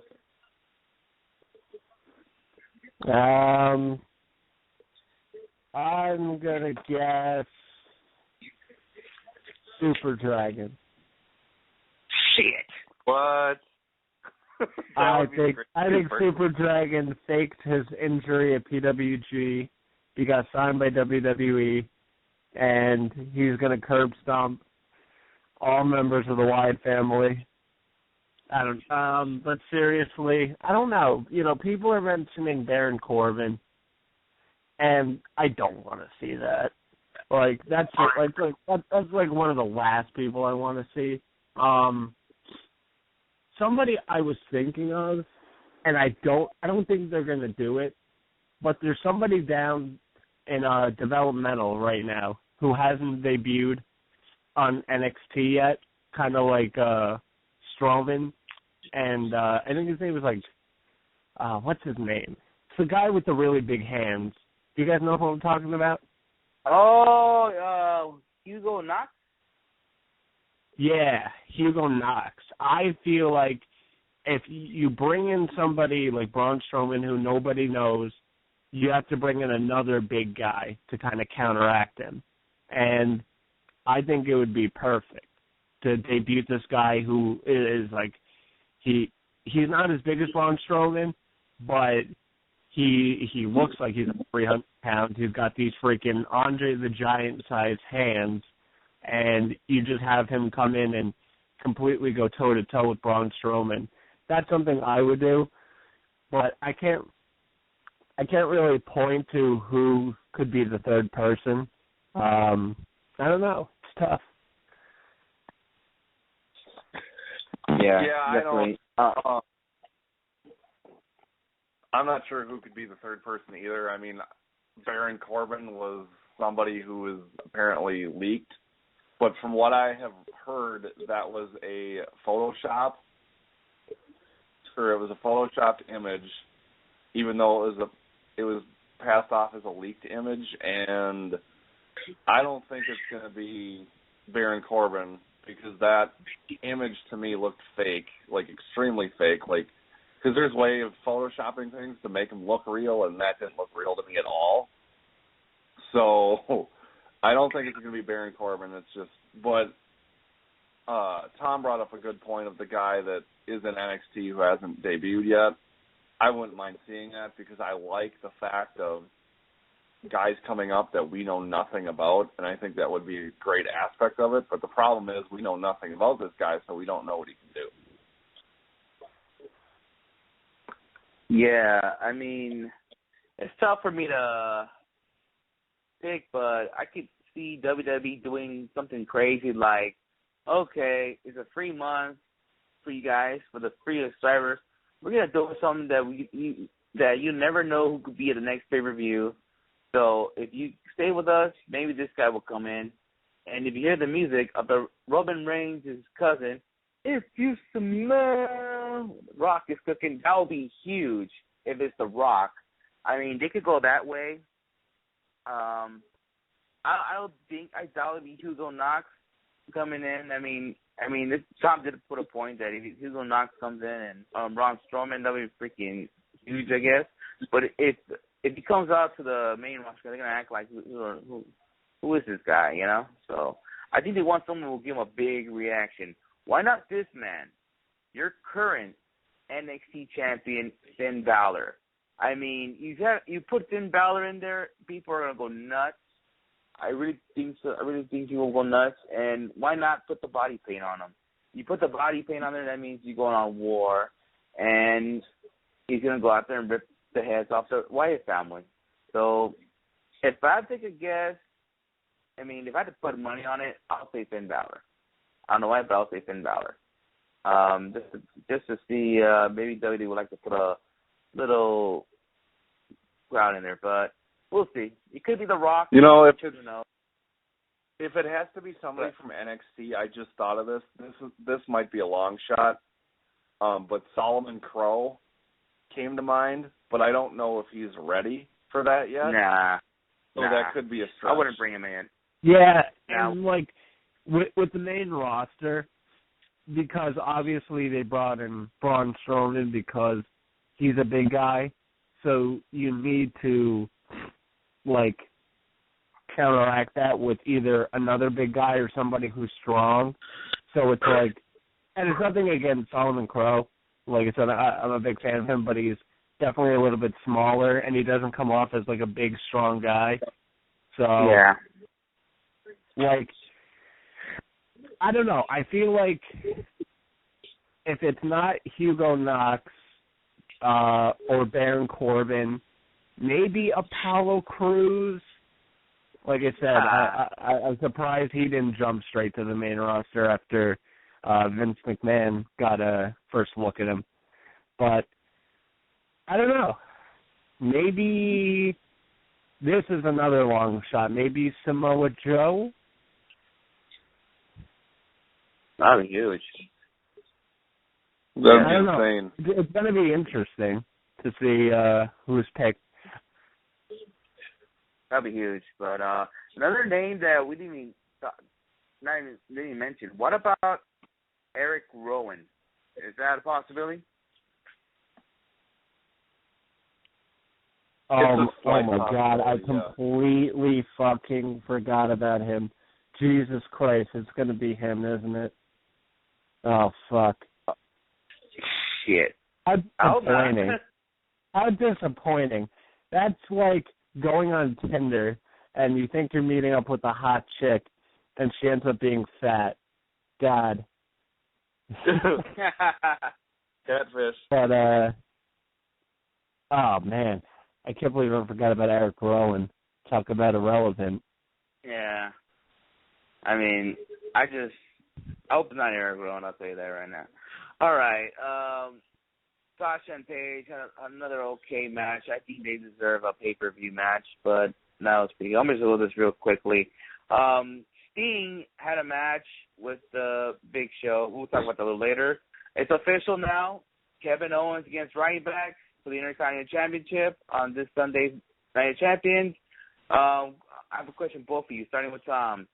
Will Kevin Owens walk out Intercontinental Champion this Sunday? I don't think so. I think it ends in like a DQ or something. I think Kevin Owens gets disqualified or something. Or like Ryback gets counted out. Some screwy finish, and then at the next pay-per-view, Kevin Owens wins and takes the Intercontinental title.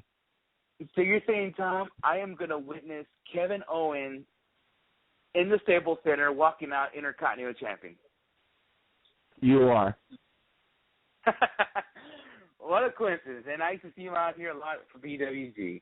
All right, Nate, what do you think? You think Owens walking out champion, or do you think the same thing like Tom just mentioned? Or elsewhere? I don't like to necessarily agree with people like 100% on these kind of shows because it kind of takes the fun away from the actual show.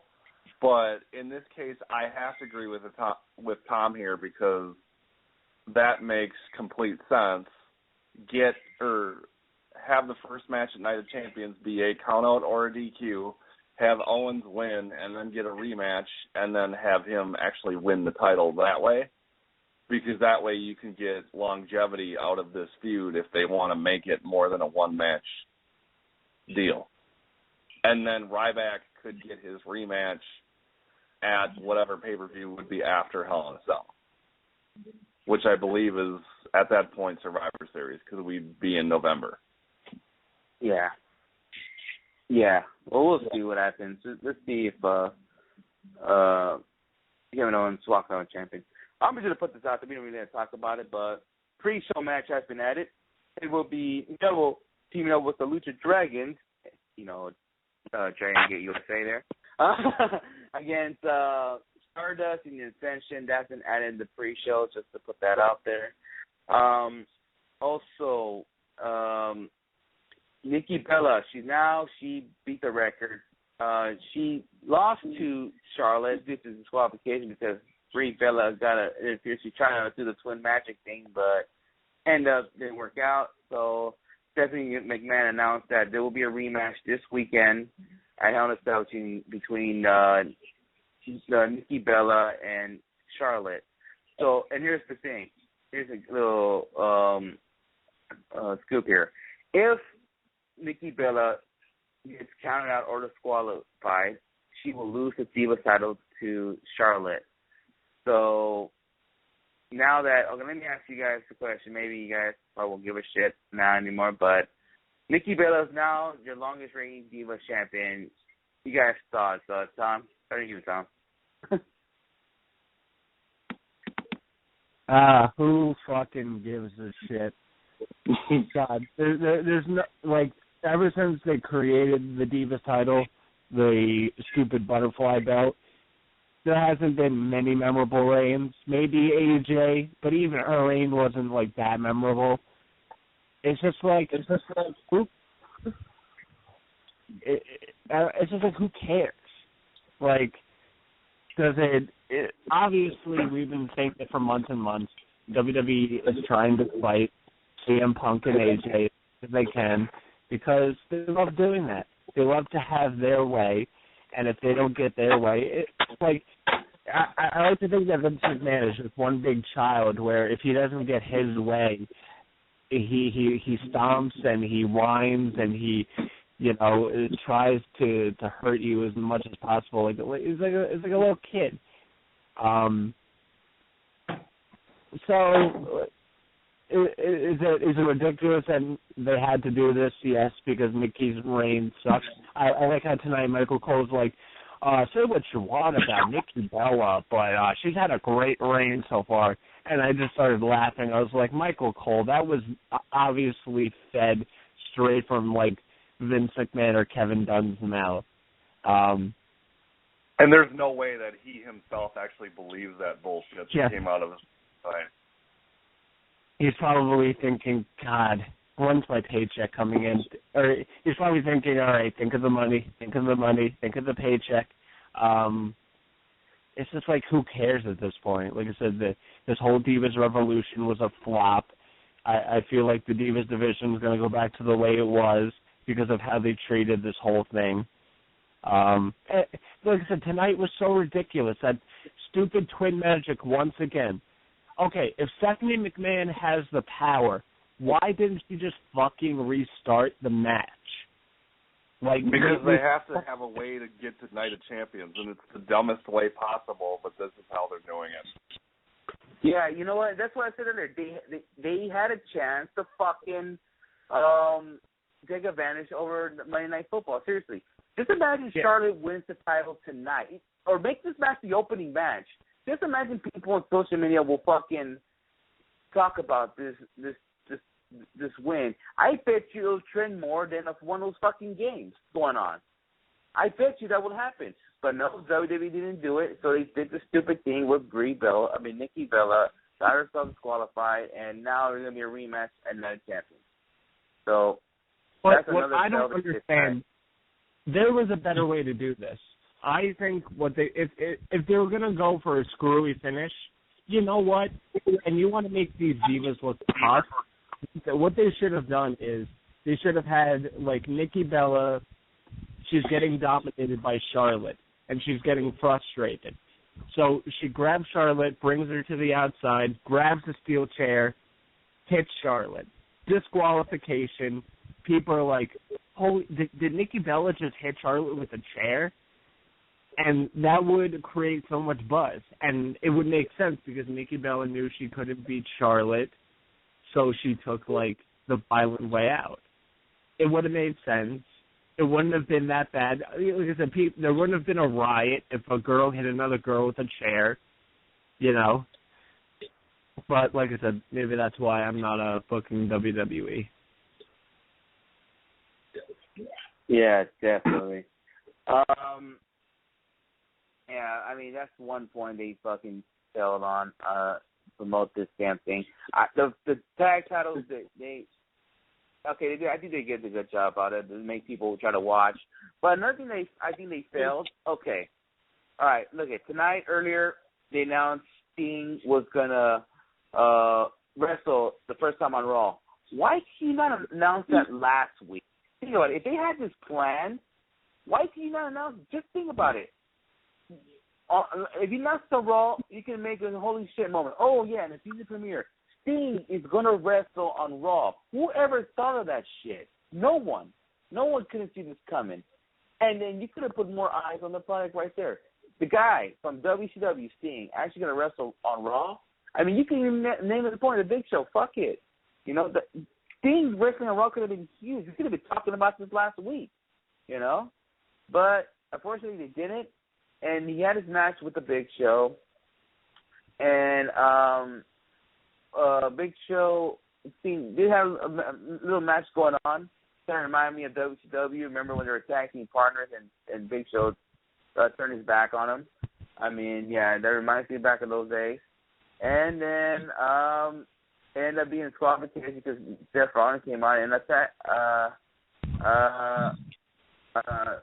Sting, and then John Cena came out for the rescue, and then Triple H changed the match to a tag team match. So now you have John Cena teaming up with Sting against Seth Rollins and Big Show, which it was okay, but Sting, I feel like he got his moment. He got the Scorpion Deathlock on Seth Rollins and made him tap out. So Sting and John Cena won. So Sting actually finally won a match in WWE. So, you guys' thoughts, what I just said earlier, I mean, could he just promote Sting wrestling on Raw for 1 week, instead of just on the same night, And what's your thoughts of Sting actually wrestling on Raw? I'm going to start with Tom. I thought it was cool that Sting was wrestling on Raw. But once again, why the fucking Big Show? That turned it off completely for me. Well, it was maybe because little history they had. And remember, they had a memorable feud at one point where he was his tag team partner and he backstabbed him. And they actually wrestled in WCW for the tag team titles. Like, whoever wins leaves the tag team titles. So that's something I will probably never forget. But, yeah, but. I would have rather had any other Sting match whatsoever, and they give me this pile of shit. But like I said, it was cool that Sting was wrestling on Raw. The opponent, could have been better, but it's definitely a memorable moment. What I don't understand is why was Sting wrestling with his shirt on? Like, he's in much better shape than he was in TNA. Why is he still doing the TNA thing, the wrestling with his shirt on? Yeah, I just saw that too. Like, what the hell is this? Unless they're gonna save it for Night of Champions, I guess. I don't know.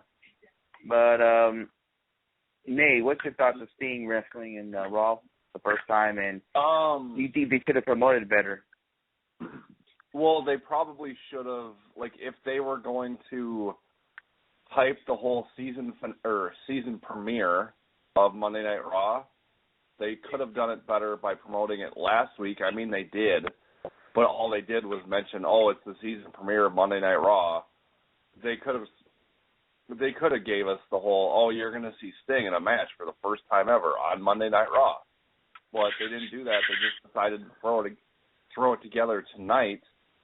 And what bothered me about it, and Tom kind of touched on this, where they gave him a match, and then you're instantly thinking, I wonder who he's going to face. He could have faced Seth Rollins. Well, he's not going to face Seth Rollins. He could have faced, like, Roman Reigns, Dean Ambrose, Cesaro, Rusev, anybody on the WWE roster currently that he's never faced before. And what do? They put him with Big Show, a guy who he's wrestled dozens and dozens, if not hundreds of times before. We've seen it, and I just hated the way they went about it because they did the match, they had the whole schmoz finish, and then they had Triple H come out and then Teddy Long it and turn it into a new tag team match. It's like, and I saw it coming from a mile away. And it just bothered the crap out of me. I mean, it was cool to see Sting finally wrestle on Raw, but they could have gone 1,000 different ways with it other than the way that they actually decided to go. Yeah, definitely. All right.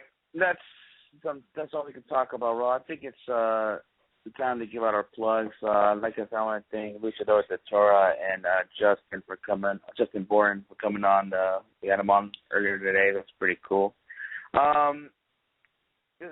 Anyways, just follow us at Wrestlingheads on Twitter, Instagram, and Periscope. We've been posting Santino matches that Mr. Tom Richards from the Uncle Mike and Tom show has been watching. He's praising Santino.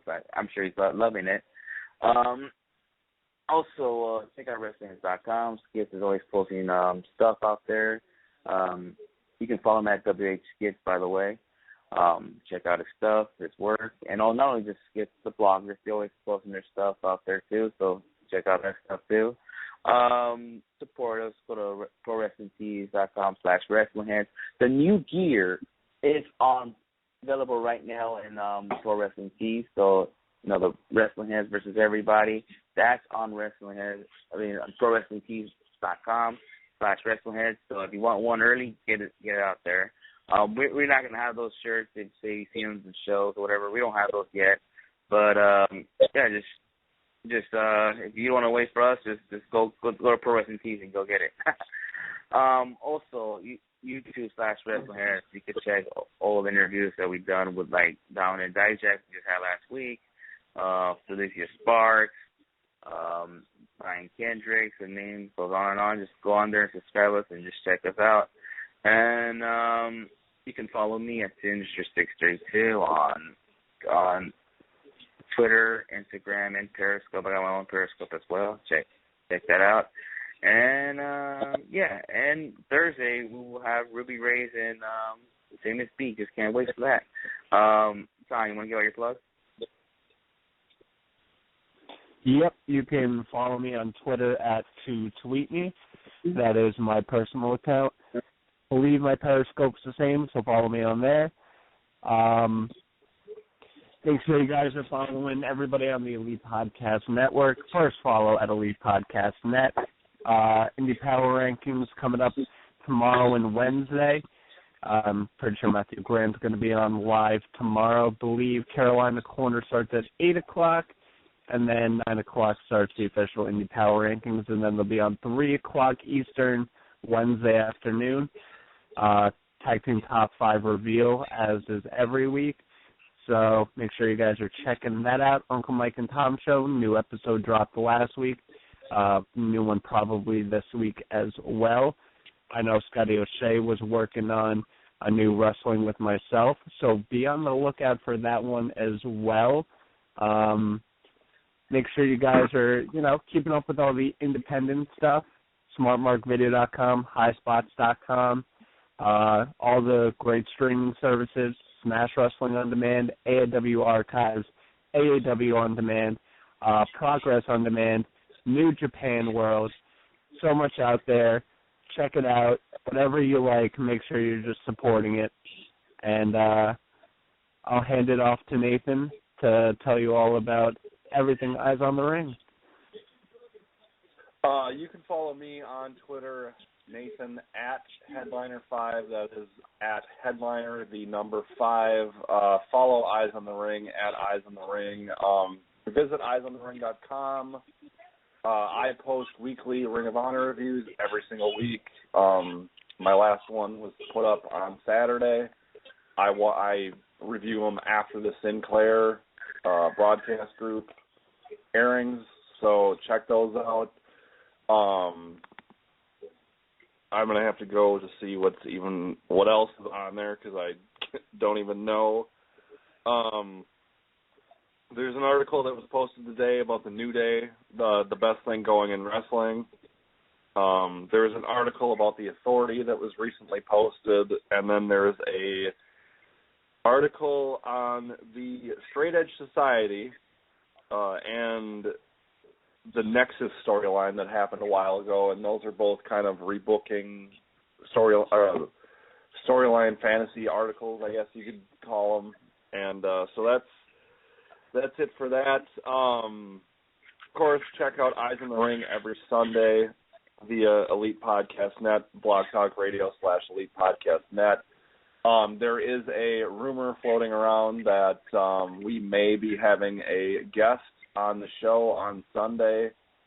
The person who it is actually pictured in my Twitter avatar, so if you want, I'm not going to say who it is, but that's the rumor going around right now. I don't want to give out names, and then I'm actually going to this week be working on trying to get some people on Eyes in the Ring within the next few weeks. All right, yeah, definitely. Shout out to Skits and Matthew Grant. Thank God Matthew Grant in here because he'll always sponge his mouth. But yeah, thank God. He's probably taking a dump or anything. He probably has diarrhea. But anyways, I guess till Thursday we have Famous B and Ray on the show, so you don't want to miss that out. And I guess till Thursday we are out. Peace. Peace. Peace.